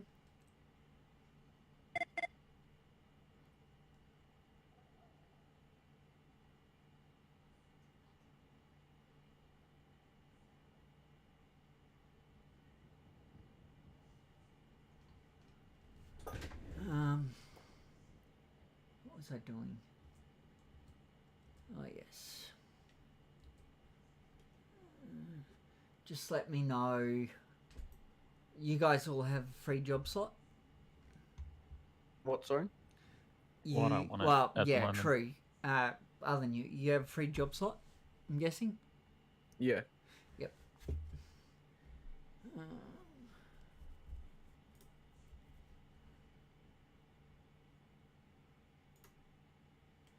Okay. We'll get into the court handbook. This takes quite a long time because there's two handbooks. This is a old handbook. Needs probably updating a little. Just remember, it's enjoyment over everything else. Okay. If you're not enjoying it, well, maybe you need to look at what you're doing. Try to find some way of enjoying it. So this is the courthouse that's just upstairs. On the second floor of the courthouse, the sheriff's office has access to designated area for holding of prisoners pre-trial and custody of guilty individuals until corrections arrives. Additionally, we have security room equipped with surveillance cameras. Doesn't matter which courthouse you go to. As a sheriff, you can use body cam, even if you don't physically have it on you, which you won't. Okay. We get around that by saying that there's surveillance cameras. Okay. It's surveillance camera footage instead of body cam. Okay. If you get what I mean. Sweet. Yeah. Yeah. Because you won't. You know how normally you can't use that footage in city if you don't have a physical body cam on you. Well, in this case you can, because we're using the security cameras. Yep. Okay. So yeah, just keep that in mind. So we have holding cells up there as well. That's after you've done a check on them and read them their caution downstairs. You take them up there just to hold them till the trial or till corrections arrives if they're going to the MRC. We also do transport if there's no corrections on duty. So yeah. Court roles. Okay. The sheriff office is responsible for the management of court-related security, ensuring that the court is safe and secure for everyone involved. To do our job properly, we're given several rights/jobs. So, sheriff officers assigned to court duties are allowed to carry weapons. Well, we carry weapons all the time now. But you're allowed to do it in the courtroom. No one else is allowed to have weapons in the courtroom other than sheriffs, okay? If anyone else brings or tries to bring a weapon into the courthouse, bang, you get them out instantly, okay? They are not allowed in. Turn them right around and send them out. Send them packing. And if they pull a weapon, you have every right to shoot them, even if they don't shoot. Okay? There's no mucking around when it comes to that. They pull a weapon, you shoot them on the spot. Yep. No ifs or buts. They cannot be pulling a weapon because they're not supposed to have weapons. Sheriff officers may arrest someone for violation of court rules or due to security risk to the court. Sheriff officers may search the individuals as a condition to entry into the courtroom. Sheriff officers may evict or deny entry to the courtroom for any individual for any reason. Okay. Sheriff officers will issue any charge and sentence on behalf of the judge or magistrate. Sheriff officers will ensure that everyone remains in their allocated areas during proceedings. Have either of you two been into the court before when it's been active? Yeah. Yep. So you'll know sort of the general gist of how things go. Yep. So court security, we guard the front entrance metal detector in order to search relevant people entering the court. There is another court entry exit on the opposite side. Usually we don't use that one, unless we absolutely need to. It's also equipped with a metal detector at the main courthouse. A minimum of 2 sheriff officers. This is for any thing. There must be a minimum of 2 sheriff officers to search any member of the public. till then, no member of the public gets searched. Full stop, capital letters. Okay. Also, you search. Somebody just entered the prison with a helicopter. Right. Okay. That hasn't happened in quite some time.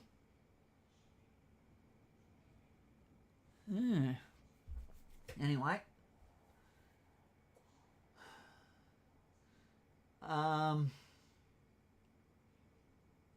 Yeah. So you don't search them, you don't allow entry. Oh, okay, so they used a helicopter to get someone out of the prison. Interesting. That hasn't happened for quite some time.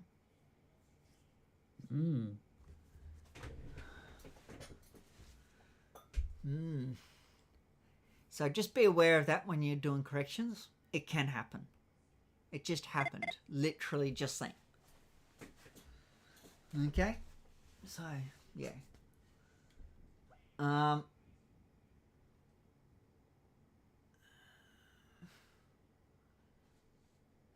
So no one is allowed entry until there's at least 2 sheriffs to search.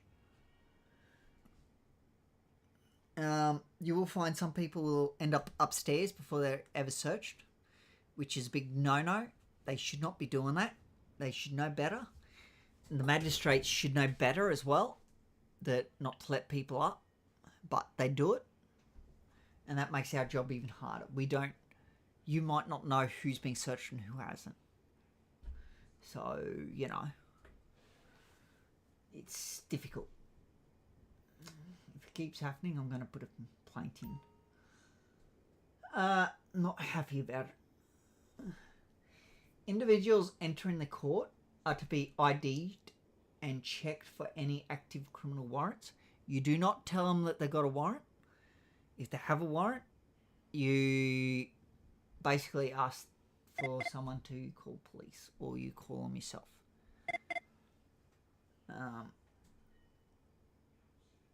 Unless an exemption applies, that's in another slide. No weapons or articles deemed dangerous are allowed in courts. This includes Victor weapons and things like the candy cane that could be considered a weapon. So no.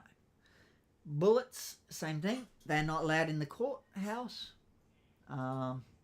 Anything that you could use as a potential weapon, other than your fists, obviously, cannot be brung into the courthouse. Okay? If they try, tell them to go put it away, or they don't not come in. Simple as that. If they want to complain about it, tell them, well, get lost. Don't bother coming in. In a nice way, Don't be rude, but, basically tell them, tough luck. That's the rules. The sheriff's office has final say in this situation. If individuals are non-compliant, they are refused entry and asked to leave clearly, given a written F10 move on notice if required. If they do not leave, detain them and can contact a higher ranking sheriff or presiding official who will likely take further action against the individual. I recommend contacting the presiding official. Unless Titus is on. Then might want to contact him. It doesn't hurt to, check in with the higher ranking sheriff officer. The highest ranking on duty. Or the highest ranks on duty. If there's multiple of the same rank. Just that way they know what's going on. And then contact the presiding official. Which we'll be trying to doing at the same time. Because we'll all be on the same radio. At the end of the day, the sheriff officers are officers of the court. Court property is the jurisdiction of the sheriff's office and will be protected by us at all times. Also, please make yourself aware and updated on the no entry channel. Okay, there is no entry channel. Those people in that channel are not allowed in court. Okay, there's one person who is Paul Blart. He is not allowed in court. Full stop, capital letters. He's just a nuisance, and he'll continue to be a nuisance the whole time he's in there. Okay, so do not allow him in. There's other people on there as well, so make sure that you check their name against that no entry list when they come in. Okay, the gallery, anyone is pretty much allowed in there, unless it's a close court. Then no one is pretty much allowed in there, other than the people approved by the magistrate. Chances are they'll all be in the well. Judges, magistrates, clerks of the court, and sheriff officers, they are permitted in all areas of the court, and in the case of judges, magistrates, and sheriffs, they are not to be searched or impeded in their duties. You can lose your job if you do start trying to search judges, magistrates, and sheriffs, or impeding them. So, trying to stop them from doing their job. Approval needed. The well and the bench are sacred areas. Ensure in sacred areas. Entry into these is only to occur if the presiding official, presiding judicial, officer permits or requests it. Otherwise, the sheriff officer should prevent people from entering those areas. Jury, only the appointed jury may enter the jury box, nobody else. Public, the gallery is open to all members of the public. No member of the public may enter without being vetted. Okay. Pretty much nobody is allowed in the bench. We also try to avoid going in there unless we absolutely need to. When court is in session, because that's more for the magistrates and judges. Okay, we can go in there. It's not that. It's just more. We give them, I guess you could say, space, if that makes sense. We give them a bit of room. Makes it look a bit better, more professional, if you get what I mean. I go to the next one. Yeah, you can kind of see it. So, see in the far right corner, not corner, but the far right side, see how there's that wall? That is where the bailiff stands, is right against that wall. See the other side, the left-hand side, see how there's a corner? Well, that's the same as the right-hand side, okay? And the bailiff stands on that corner on the right. So, yeah. Then you got the bench and stuff. Yeah. We'll go up there in a bit if you guys have time. But main thing, we'll get through this. Oaths and affirmations. Before providing evidence or testimony in the magistrate's court, individuals must recite either an oath or affirmation that the information they'll provide to the courts is truthful. And if they're lying, well, yeah, I'd hate to be them. Do not lie in court. You lie, yeah, good luck. You'll have the book thrown at you. Oath is if you believe in a god. Affirmation is if you believe in science or don't believe in anything. Okay, usually you just say, do you believe in science or God? Or God or science. One of the two. And they'll say either God or they'll say science. And then tells you which one you read and which one they have to follow along with. Okay? So you read, like, I solemnly and sincerely declare, and then they repeat that, and affirm that the evidence, I shall give, you read it like that. You read it in parts.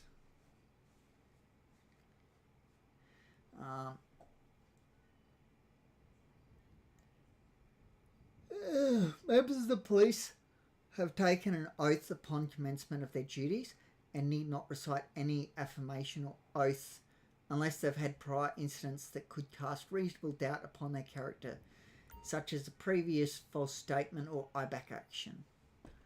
Okay. Courtroom security. The sheriff officer, also known as one sheriff officer, also known as bailiff, must always be in the well. Okay.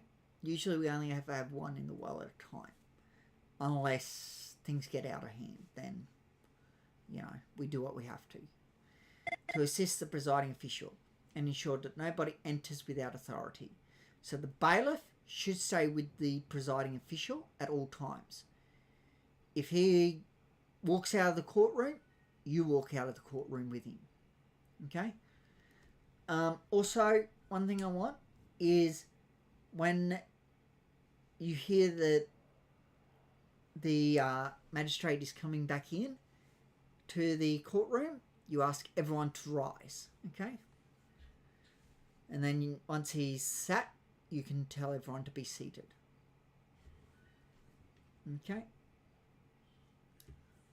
So just something to remember. You say, all rise, as he comes in. And then once he's seated, you just say, you may be seated. That's all you need to do. Okay?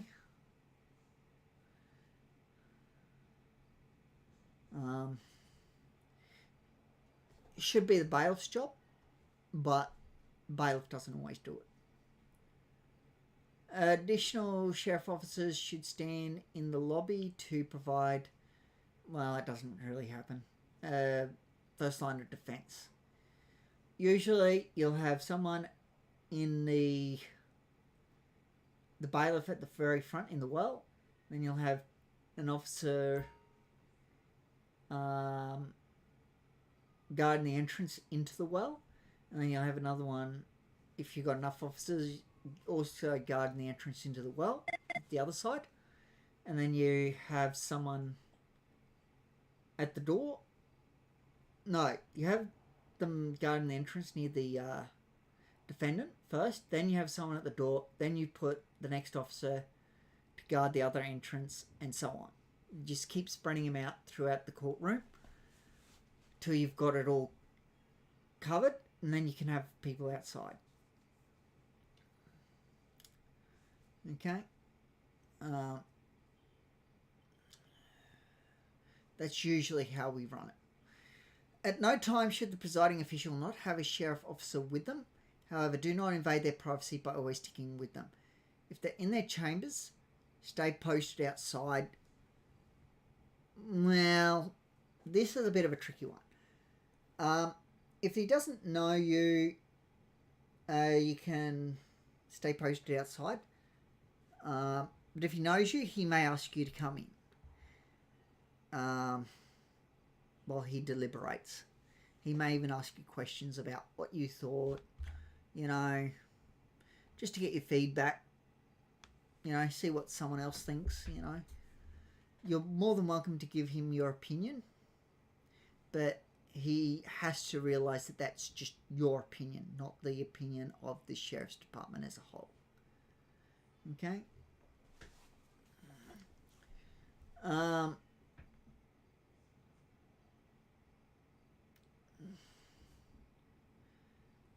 Lawyers are to be searched upon entry, as are their clients. Lawyers and both parties are to wait in the public gallery until the presiding official calls them into the well. That doesn't normally happen. Give me a moment. Stephen, I gotta go soon, man. Okay.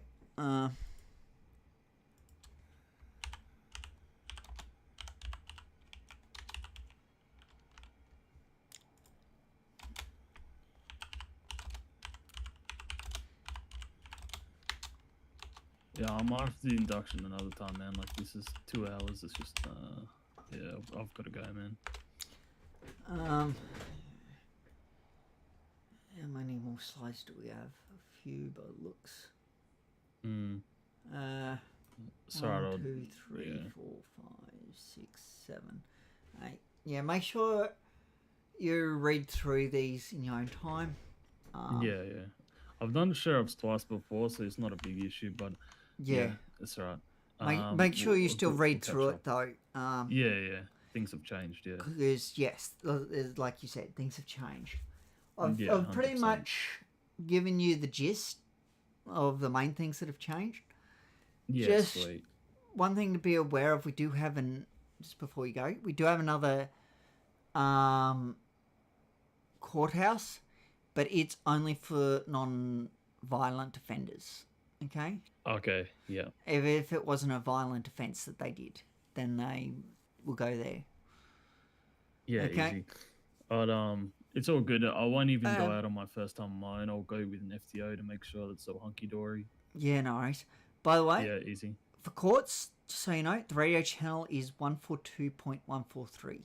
Okay? So if you have a look Okay. on your GPS, you'll see that that's the what you call it, postcodes for here in the Yep. thing. So easy way to remember. Yep. Okay. All right. Perfect. Thanks, mate. No worries. If Alright. a court thing comes up, feel free to go to it. Okay, easy as. Are you going out on Big Pole, are you? No. I've got to Sorry, you broke up. go in head. Oh, okay. Yep. No Yeah, worries. like I've got work very early tomorrow morning in Yep. head. Yep. All good. All right. No Thanks, worries. mate. Okay. All right, see you, mate. See ya. Bye. Bye. I'll try and get you a roll when I can. Me, I don't need it. Oh, yes, that's right. Yep. All right. Awesome. See you, mate. Yeah, I don't want to be that guy, mate, but I've probably got about 10, 20 minutes left in me too. I've got to go to work in head. Yeah, I know the feeling. You guys flying from Victoria, though, so it's a bit, you're an hour ahead, if that makes sense. Yeah. So it's not always bad for me. But yeah, I'll rush through this. I have someone flying in to do your city rolls. Yep. I'll have someone being able to give you your out-of-city rolls.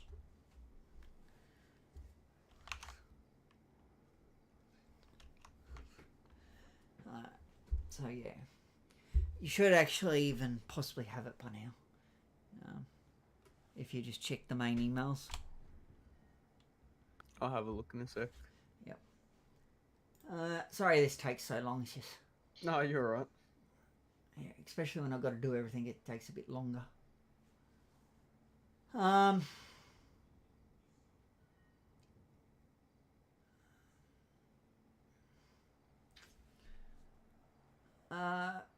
So where was up to? So no one is to approach the bench, obviously, without approval from a court official. The court official, usually the magistrate or the judge, whoever's presiding. If a lawyer or one of the parties is violating court rules, before evicting them, you must notify the presiding official and ask how they would like to proceed.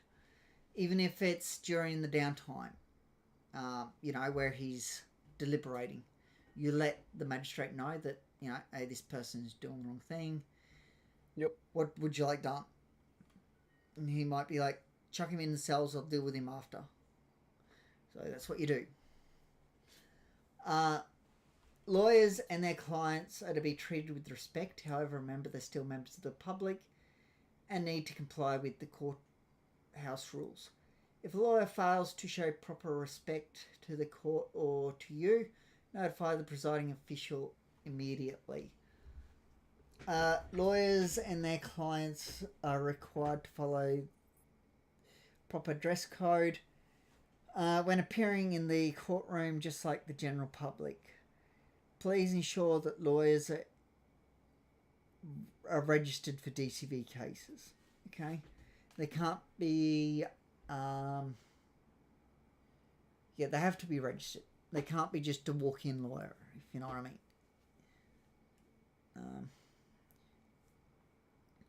If a registered lawyer / law student with either office wishes to speak to a client in private without there being a court case, they are allowed to use the sheriff's office on either side of the lobby, in the lobby. So that's downstairs. A sheriff's officer has to be present, but may be outside the room for privacy reasons, to let the lawyer and client in and out. Always vet the lawyer and client before letting them in, but give them respect and privacy once they're all clear. If they ask you to stand in with them, you can do that. You should be doing that. Yep. Because they might want you in there for their own safety. The lawyers. General public. All members of the public, including lawyers who are not currently representing, members of the police force who are not prosecuting, any court officials other than judiciary officials not involved in the current case. They are the members of the public. They must remain in the public gallery only. Okay? They don't because, they just don't. Magistrates decide that they'll sit wherever they like. All members of the public are to be searched upon or prior to entering the courtroom. Refusal will see them evicted from the premises. As all cases are public, recordings, this is only for DCV, recordings, photos with phones or cameras are allowed in the Magistrates Courts of Victoria. Not DCV, MCV I should have said. However, no recording of any kind is permitted in DCV or Supreme Court cases without approval from the judge presiding. That doesn't include live eyes, okay? Live eyes is separate. It's more body cam, etc. But that's, with us, we can record 24 hours a day, 7 days a week. For our own safety, that is. But it's just the members of the public, they can't. Pretty much anyone other than us can not record in there. You are not to hold any items for anyone. This includes members of the public or EMS. They are to put their non-permitted items away before being allowed access to the courts. People entering the courthouse for DCV must be dressed appropriately. That is, unless the items are evidence, then you have to hold on to them. Fully enclosed shoes, no shorts, shirts with sleeves at least to the elbow, no shirts that do not cover all skin from the neck to the waist are permitted, no headwear including novelty ears or masks. So they're exempt from having to remove their masks. No sunglasses. Prescription style glasses are fine. No nasal or lip piercings. No cuts, motorcycle vests, or gang affiliated clothing, including pocket rags. Casual wear is permitted within the MCV within reason.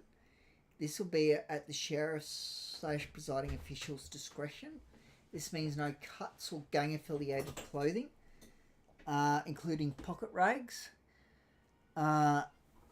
Basically, all the same stuff that is above applies to MCV as well.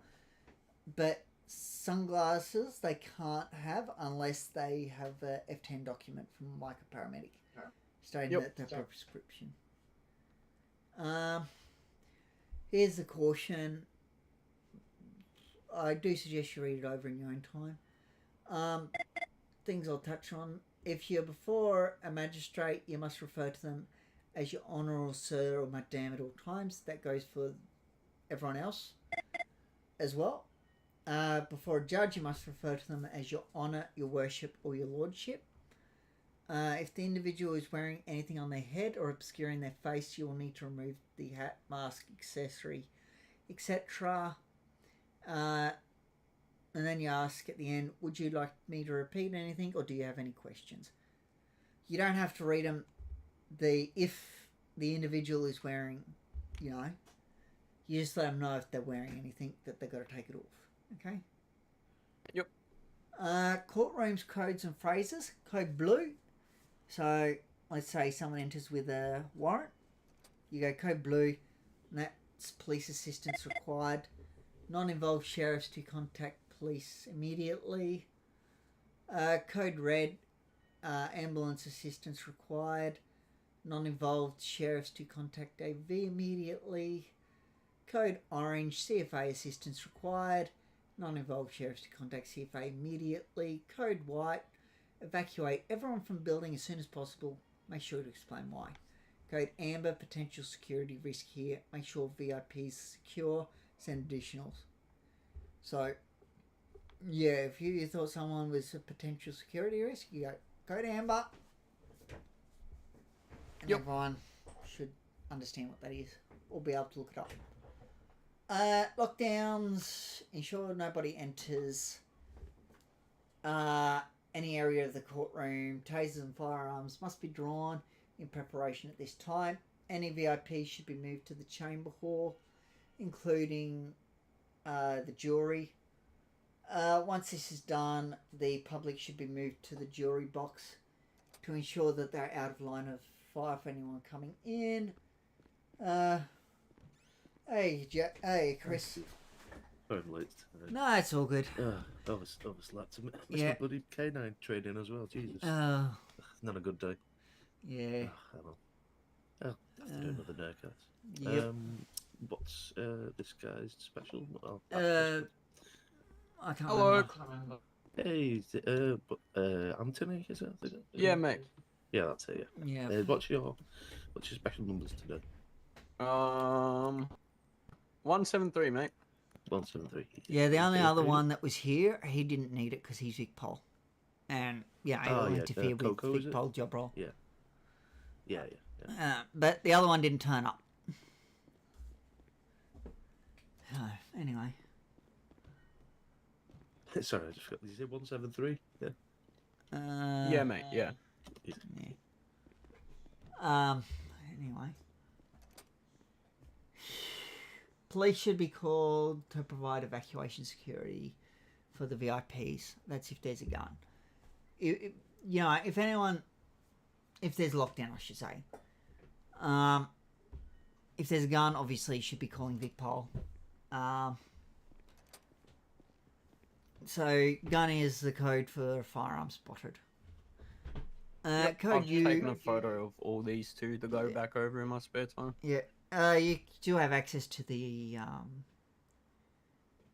handbook. there's a court cheat sheet if you have a look in there, and there's a patrol cheat sheet which both have all the relevant information that need to know stuff. Yeah. And you have access to the handbook at any time as well. Oh yes. So don't be worried if you can't remember something. Just refer to these. There's code A, detaining an individual here. Please notify police. Code B, banned individual here. Please send assistance. Do you want to read this one, Chris? One sec, give me a second. I need to add myself to the call. Yep, no worries. I need a break. Yeah, it's quite a lot to read. I mean, you're doing both thumbs, Yeah. especially on your own. I do apologise. Yeah. No, it's all good. Like, I can do it. Pre-trial prisoners. Yeah, no, you shouldn't have to rely on you all the time, Stephen. There shouldn't just be you doing it, you know. Yeah. You're not the only bloody FTO, are you? Let's be honest. No. It feels like that though sometimes, unfortunately. Yep. Doing good job, prisoners. When the police bring an individual into the courtroom, they surrender custody to a sheriff's officer. Note the name of the individual and ask is there anything you should know about them, i.e., maybe have they already been violent, potentially that type of thing, or yeah. Make sure to search the prisoner regardless of what the police already have. This is because sometimes the police may leave a weapon on them potentially if it wasn't used in a crime. So if we go in then into the cells and uncuff them, they could actually use that weapon against us. So always make sure you search them and remove any dangerous articles. For MCV, the prisoner is not to change clothes, even if it would normally violate the court rules. So take the prisoner to either the defence desk if their case is up now, or hold them in the hall until the case is ready. And obviously it's a bit easier to explain when we do the tour, because you show where the cell. Obviously you've seen the cells out there already, but we have similar cells in the courthouse as well. After the case, if the individual is not being imprisoned, take them up to the front of the courthouse and release them. Alternatively, take them into the hall for transport to prison if they are being imprisoned. Ensure any charges they have been found guilty of are applied prior to them leaving the courtroom. This is in case they decide to take a quick flight or anything like that. We can make sure they've always at least got the charges, Obviously, if they decide to take a quick flight, there's a heart to hold, feel free to put up a prayer. That's a bit of a different issue as well. Well, corrections is to be contacted at this point via radio for transport to the prison. If there's no corrections officers available, sheriff officers are to transport them. If the inmate is a high-profile or dangerous individual, a Vic-Pol escort will be required. This is usually for org-affiliated type of thing. If there are not enough police officers on duty, Vic-Pol will just take the individual to the MRC without sheriff assistance. Although in neither case should the police be taking custody of the individual unless you only have one sheriff officer available, in which case ensure the charges are applied, then hand them over to the Vic-Pol. Generally speaking, you should always have two sheriff officers at least.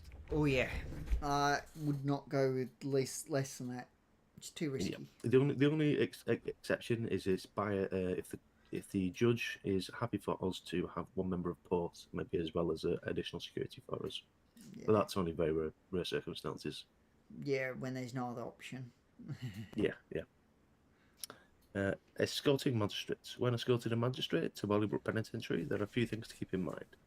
No lethal weapons, such as your pistol. It does say taser here, but we have now changed that a little bit. You're not allowed to have your taser on you. But whilst inside the prison yard, as to make sure no inmates were able to grab the firearm. Whilst in the prison, you are only allowed to have your baton, but also your taser. Now it says, you are a sheriff though, not a corrections officer. So to which your job is not to watch over the inmates. Your job is to make sure the magistrate is safe at all times. You are not to tase or hit any of the inmates unless they're attacking you or the magistrate. So even if you see the inmates fighting with each other, that's don't worry about it. That's not your job. It's unless they start hitting you or the magistrate, then obviously you can defend yourself. Yeah. When responding from the station to Bolingbroke while on escort with the chief magistrate or judge, you want to drive as normal as you would on everyday patrols, following all the road rules, unless instructed by the chief magistrate or judge to respond prior to what. Obviously, again, if you are getting rammed or anything like that, then you are obviously allowed to respond prior to one. Pretty much either straight to Bolingbroke, depending on how far you are away, or to the nearest police station. Yep. Okay. You want to do this? I'll just sort his Yep. rules out in the emails. Yep. Oh, I've already done it in emails. Oh, nice one. Yeah. Easy. Yeah. I've asked Zoe to do it in the main emails. So Yeah. that should hopefully be done soon or later. Where are we up to? Dealing with police. Unless assisting with courtroom security, sheriff or judge will notify you prior. This is during DCV case. They can assist, I think is what it's meant to say. But it says they can assist. So I'm presuming it's they. Or responding to a crime/call for assistance from court personnel, not the public. Police must abide by these guidelines. Formal uniform must be worn. No hats and vests. If off duty, they are to be treated as a member of the public. No firearms whatsoever unless assisting with security. Exemptions may be made only by the judge. No blunt weapons, flashlights or tasers unless the presiding official says otherwise. Just the clowns here, Stephen. George. Oh, yeah. It follows you. I'm pretty sure they're using your live as you said. They follow you everywhere, don't they? Yes. I probably wouldn't be surprised if they're outside right now. Yeah, that's what I said. Yep. Anyway, we're safe in here. It's not like they can do anything. Yep. Yeah. Just a minute. I've got to think about something. Okay.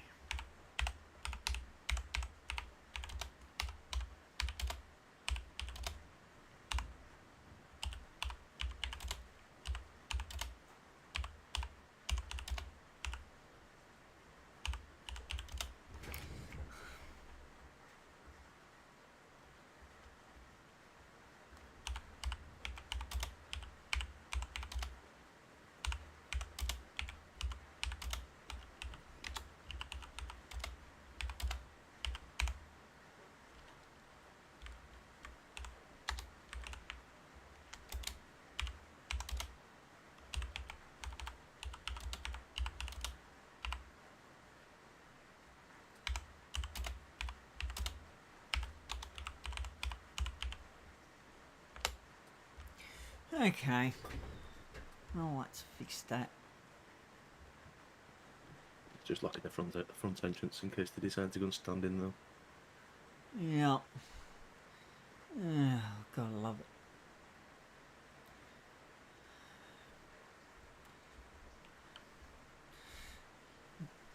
They like to use my live eyes for some reason.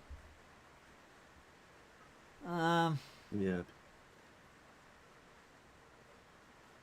Do you want to finish this one up? Yeah. Police are not permitted to hinder or search an on-duty court official on court property. You are not to hold anything for the Victoria Police. They have to put it away first. So if they say, like, they've got the pistol or something, they want you to hold it for them. They've all got the lock boxes in the cars, and they should also be able to use the locker in here as well. So just get them to put it away. Always be polite though, obviously, when dealing with Vicpol, and we're pretty sure your goal maybe to get this, so you don't want to get on the wrong side of them, obviously. Yep. But, be polite. However, the powers are limited with the courthouse compared to ours. If the presiding official instructs them to be detained, charged with contempt, or removed from the courtroom, you will need to enforce that rule upon them. Obviously, be polite and professional if this occurs, both during and after the event. If they continue, you can arrest them and have them seen before the presiding official. Send the Sheriff of Victoria a message to state who they are and why they've been changed. That would be Titus, obviously. Next page. Yep. Court threat levels. You may notice we have a court threat level in the channel in the Discord. If you've been able to see that, there are quite a lot of channels. You've probably noticed. It's just pretty much as it says threat level. The sheriff or the deputy sheriff are the only ones who can adjust the threat level. Based on the threat level, different policies may come into effect. These can be found here and only apply to court duty. So, we have threat level 2. We need 2 officers to open the MCV or DCV. Sheriff's officers are not to wear the vest inside the courtroom, and we have standard equipment. Threat level 1. We still need to have 2 sheriffs before opening again. We need 3 sheriffs before opening DCV. Vests now may be worn inside the courtroom. Non-sheriff officers may refuse entry for people from minor suspicions. Same equipment as threat level 0. Threat level 2, we need 3 sheriff officers before opening the MCV, 4 before opening the DCV, also with all police assistants. Vests must be worn. Sheriff officers may refuse entry for any reason, and sheriff officers may carry beanbag guns when requested from the sheriff. Threat level 3. MCV must have 3 officers before opening, 4 recommended, and 4 sheriff officers for DCV or police assistants. The judge must be escorted at 6 officers recommended. Vests again must be worn. Sheriff officers may refuse entry for any reason, and sheriff officers may carry a beanbag, shotgun, no approval needed for threat level 3, and the sheriff may assign some to swap out with lethal 200s. Which is our lovely sheriff B9s. I can leave a bit. Okay. Oh, I'm getting there. Charging a suspect. Charges. Once a case is concluded, the presiding officer will hand down the sentence. Make sure you're paying attention here and jot them down on a notepad. This may include the need to charge the defendant with the sentence the presiding official issues. Note, some charges may come with prison sentences called indictable charges. The presiding officer will inform you of the length at the time of sentencing. The process for issuing charges to a suspect is as below. 1. Open your F6 muscle. Go to offender processing. That's image 1. Then 2 is charges are automatically issued and applied to an offender's history and are chosen via charge offender section, image 2. All indictable charges are required to have DNA of the suspect taken and placed on file, even if it's already on file. An indictable charge is marked with an orange circle, image 3. So, yeah, very easy to know what ones you need to give them, take the DNA for. Okay? Yeah, basically for that you just grab an evidence bag from the part of your Yep. equipment from the lockers, and you just stand behind him and then just think about taking a DNA swab for the mouth or maybe a stronger hair or something. Yep, that's it. That's for- the last page, I think. Oh my god, it feels like it's been used. It's quite compared to the corrections one's a lot quicker. You will take this. It is. Oh yeah. Takes half the time, easily. Anyway, Yep, might let's go and do a little get bit of your touring. outfit set up. Yeah, Yeah, I've well, already yeah. got one set up. If I just sneeze Okay, real quick, just- will that be Yeah, that's fine. Yeah. Let me Do know you if have both? the Just- textures are going wonky again, Stephen? alright? I don't know if I sneeze. Can I show you it? Yeah. Alright, boys. You might not stick with the belt because you don't have the taser. Yeah, you need to It Achoo! depends. Yep. take Are you going to go for the leg holster, are you? 'Cause- Yeah.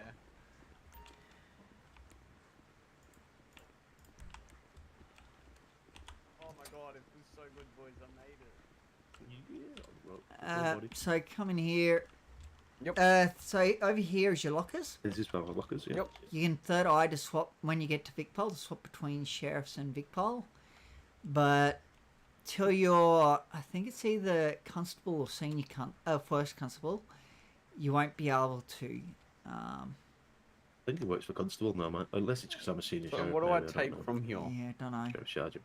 So Private over police here, cascade, you want to get a Pistol. nightstick, a pistol, and a taser, yeah, and a flashlight. Wait, say again. make- Pistol, Pistol? a taser, Yep. taser, Yep. nightstick, Let me find that. just at the Yup. top of the cell phone. Yep. Flashlight, Yep. some bulletproof vests, grab about 2 or 3, Yep. they're heavy. I wouldn't carry too many. some med kits, bandage,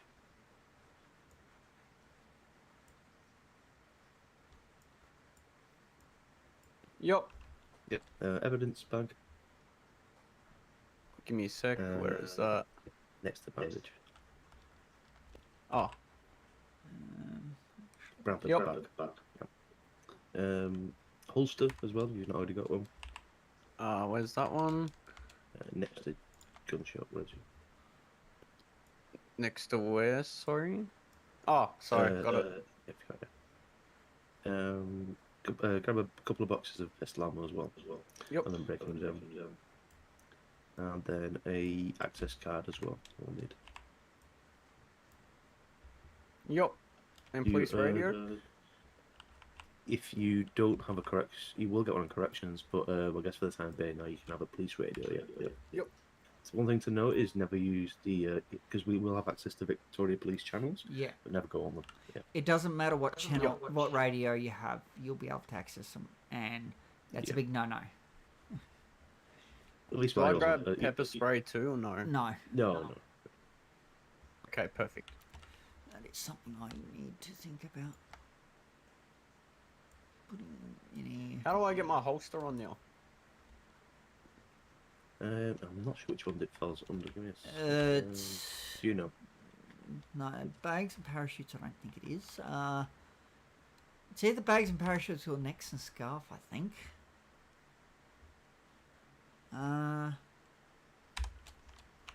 There we go. I got it. I got it. Easy. Thanks, boys. It's all good. Oh, alright, we'll go up and...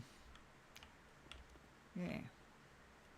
Head to the guardhouse. A little view room. By the way, do you have your court outfit set up? Hello? No. Okay. Just when you get to it, no rush. Just set that one up. Basically, all that's really changing is your shirt. No worries. Flex your enter muscle. You can't have any stripes. Oh, where do I do that again? Sorry. It's under the body armor. Oh, yep. There we go. So just make sure you save that one. Where do I change my holster at? You can get two different holsters. One's for the taser and one's for the pistol. It's... The few variations of the pistol holster as well. Yeah. 'Cause mine's not got the dress on it, whereas yours has. Yeah. We've already got the dress in the back, so we don't need to. Yes. There we go. Oh, my shirt. It's got stripes on it. Does that matter? Yes. Okay, I'll change that. The textures have gone a bit wonky at the minute, so yeah, I'm not sure which one is the clear one, the plain one.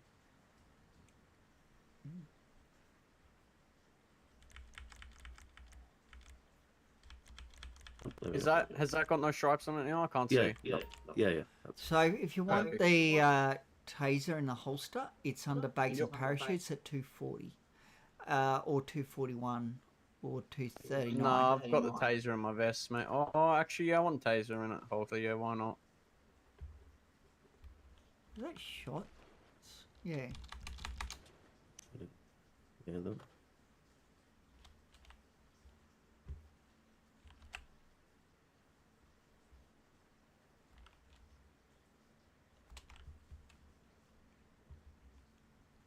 Where do I find this taser in a holster again? Sorry, mate.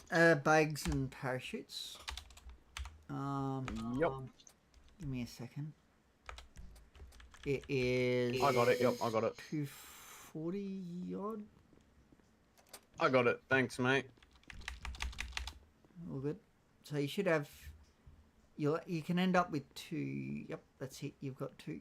Yeah, mate. Look at me. I'm part of the squad now. Yep.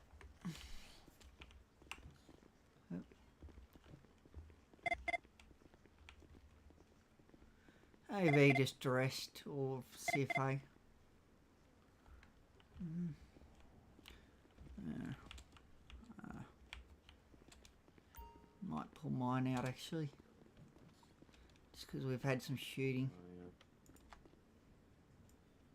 I figured I'd just get that just in case, you know, you never hit those clowns flapping around. Yeah.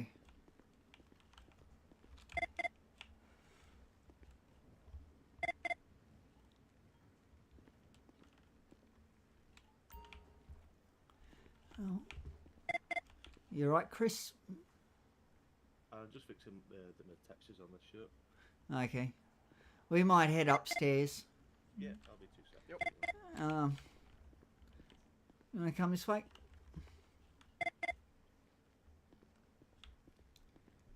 Hello?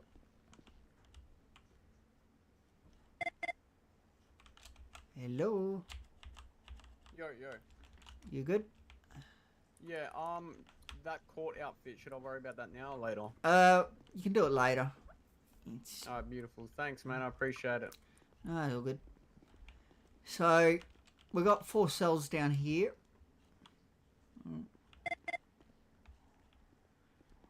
You should have some gloves on. Don't worry about him. Come. Me? Yeah. Ignore him. he's got nothing to do with what we're doing. Okay, so we've got 4 cells down here. Okay. Yep. In the back room here, if you stand here, you can see it. So you sort of peep around the corner. Yep.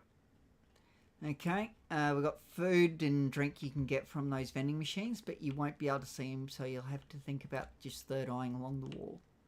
Yeah, no worries. Okay, nothing else down here.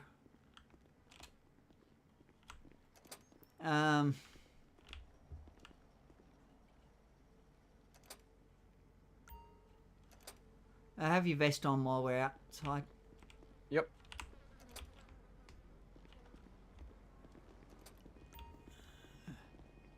Okay, over there, see that guy? Yep.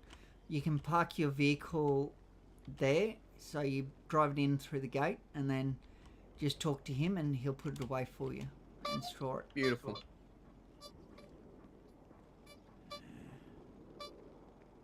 Yeah, the textures for the chevrons are working better on the Court one than the other one, I think, at the minute. Okay.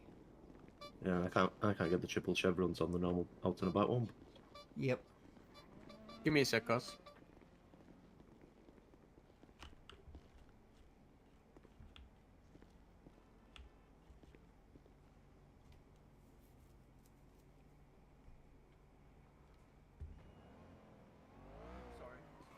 Yeah, you're fine.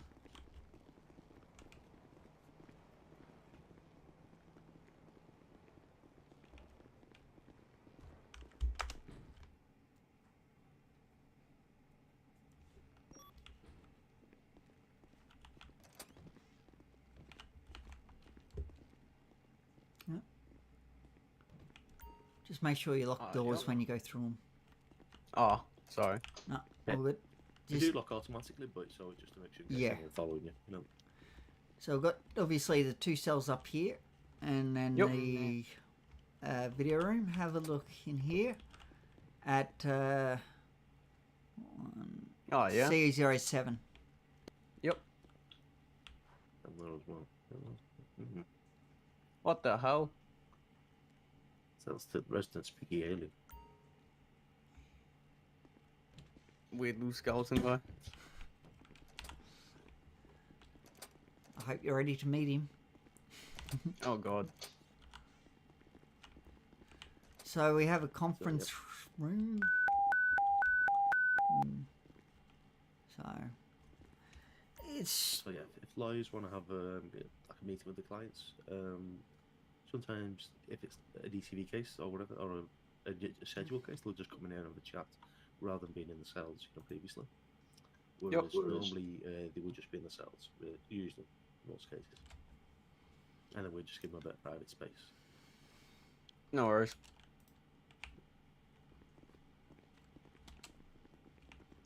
Some of our lovely esteemed judges and magistrates. yep. Also, John Papadopoulos. It's, Cookie King. yeah, Cookie. Oh, yeah. I can't remember all of them. It's too hard. I think these have been updated, I'm pretty sure then. I think they're. Yeah. Which way shall we go? This way, you reckon? Oh, I'm on a long job roll to unlock the door. Yeah, these are the judges' chambers. There's one there as well, but you'll find that the judges don't tend to use that one. The walls are a little bit paper thin, so they like to get a bit further away. Yeah. Oh, yeah. Now, come in here. Very swanky, aren't they? So, Fancy. only people on pretty much the sheriff job role can unlock these sort of doors. These doors here. So even Vic Pol can't get to here unless the sheriff lets him. Okay? Yeah, they won't be able to open the other doors as well. Yeah. They can open the first 2 doors that we came through. That's it. And obviously the ones downstairs. Open this door, but they can't open the other door. They'll come us down there, I don't think. I can't open this one either. I can't maybe. I'm on the Vic Pol job role. Can't open it. Ew. Yeah, I know they definitely can't open this big one. Yeah. No. Here, this is well, it's unlocked. Oh, this one. This one. And you can't unlock yeah, we'll this look at one. See, I can't unlock it. I'm trying. I can't get Yeah. through because I'm on the VicBod job role. So yeah, we control yeah? access into those areas. Obviously, the magistrates and judges can open it, but that's it. So this is the defence side. Yeah, behind here. Try and get the just down like here on this side type thing, as opposed to too close over here, because you don't want them to run over and have a quick pop shot at the top of the prosecution, obviously. Try and keep them separated as much as we can realistically. Yep. And obviously, if they're a violent offender, we usually keep them in cuffs, to be honest with you. But if they've been pretty good in cells, we're okay to leave them. Usually down to the judge's discretion, to be honest. If you cuff them, sorry, second. if you cuff them to the desk and they don't stay there, then you can think about prayers. Yeah. Because that's considered fail. Yeah, if they decide to keep wandering around, you can always just cuff them to the chair or cuff them to the desk. Yeah.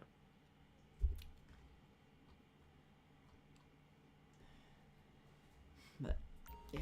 By the way, you can leave the email call. You don't need to be in there anymore.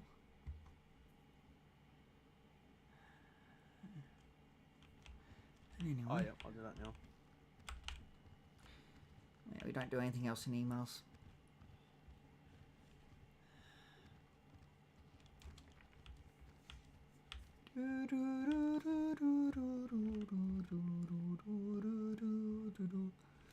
Actually, a long way down.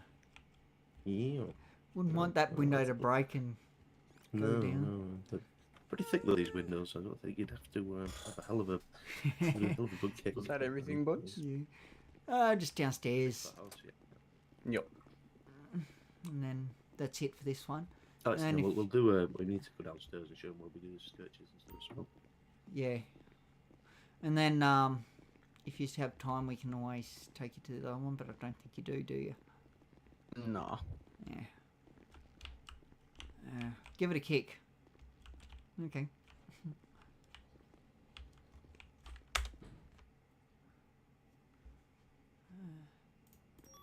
Oh, yeah? Okay, nightmare these. Yeah, this is basically where members of the gallery or members of the public will sort of come down. Usually that side, in the front, obviously, but some come the back way as well. We always make sure have two officers down here when we're doing searching to make sure there's no chance of corruption. That's everything, obviously. Yep. Make sure that when we are searching them, that,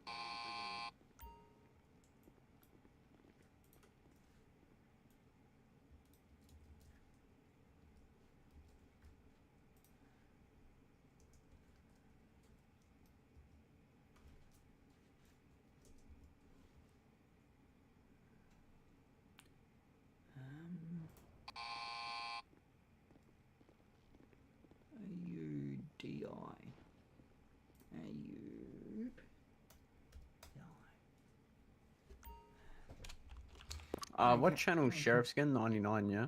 No. Sheriff's is channel 11.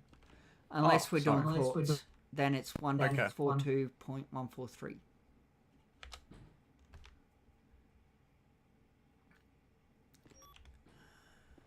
You'll be getting your job role out of city now Yep. in the main email, so because without it, you won't be able to get back on it if you go to another job role. Okay, that's all there is. Beautiful. Thank you, guys. Appreciate No, it. all good. I just don't know.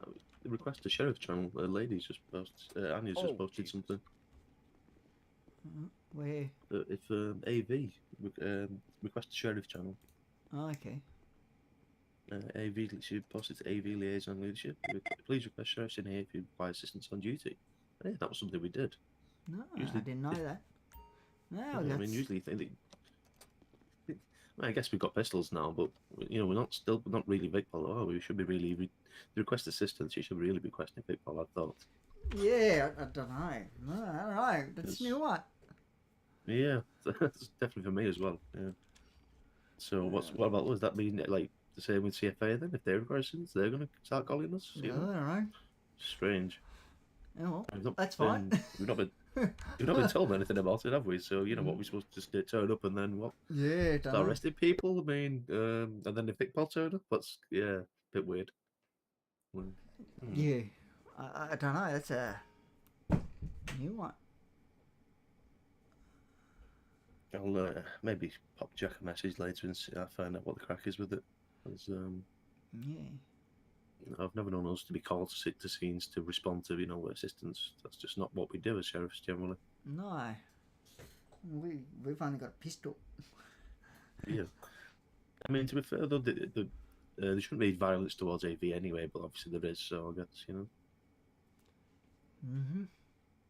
AV and CFA is supposed to be the no go zones, aren't they? Yeah. I don't know. That's a new one on me. Anyway. Well, I don't know anything about it. Yeah. Well, it says only just in the message there. It's weird. Yeah, it's only just He come. had to, he had to fly off. Was he the other guy? Yeah. They're both have gone. It is quite a long one to be fair, so it's understandable, I guess. Yeah. Oh, see if these bloody clowns are still here.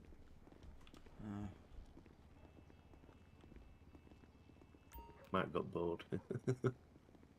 He's still there.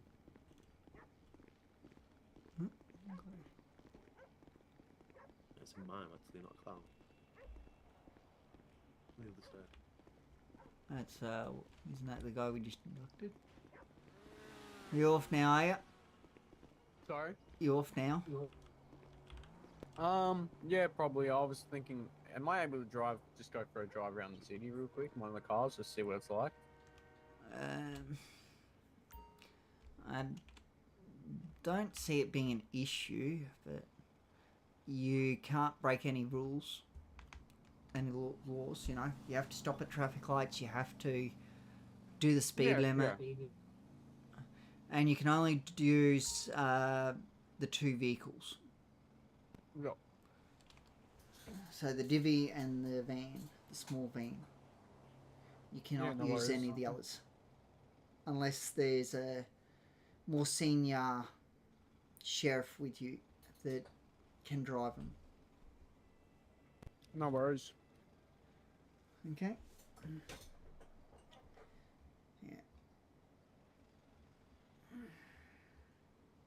I'm gonna fly out for a little bit and grab some breakfast. Yeah, I'm gonna fly out as well because I got to think about possibly work in the morning. But then again, it might be cancelled because of rain. So, But you've been left for a bit of rain after all the heat you've had, I suppose. Yep. It's good to have it. It wasn't heavy, but it might be just enough for him to say nope. Yeah. It is what it is. Okay, guys. Yep. Guys. Oh, yeah. In the Discord, do I clock on there? Emails. Sorry, emails. Yeah, do I clock on emails? Yes. So you have to register your details. Yep. And then clock on. What do I register? So you go to Sheriff Clock On, Clock Off. Yep. Go register details. And then clock on. Oh, yeah, beautiful. Thank you. No worries. Alright, have a good night, bro. Yep, you too. But, by the way, if you're caught speeding or breaking any of the road rules, expect us to find out and you will lose your job. Yeah, I know. I'm not going to do that dumb shit tomorrow. Yeah, I'm just giving you a heads up. Just because we're not around doesn't mean that you can go and do it, okay? Yeah, that's all good. Yep, no worries. Have a good one. You too, bro. Will do. Bye.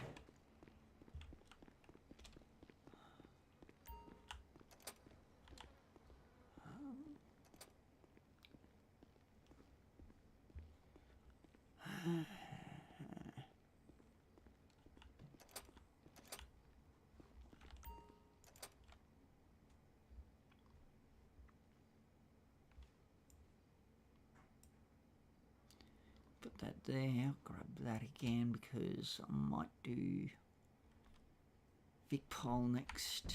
Don't know. Anyway. No. Yes.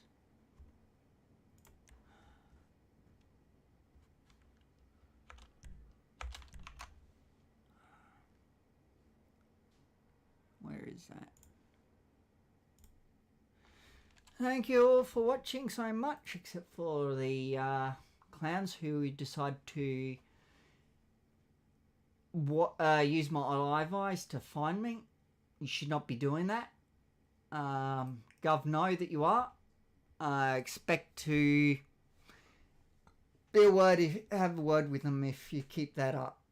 I will not tolerate it. Okay? If you want to use my live eyes to find out where I am, well, you're going to regret it pretty quick. Okay? So stop it. Anyway, night-night.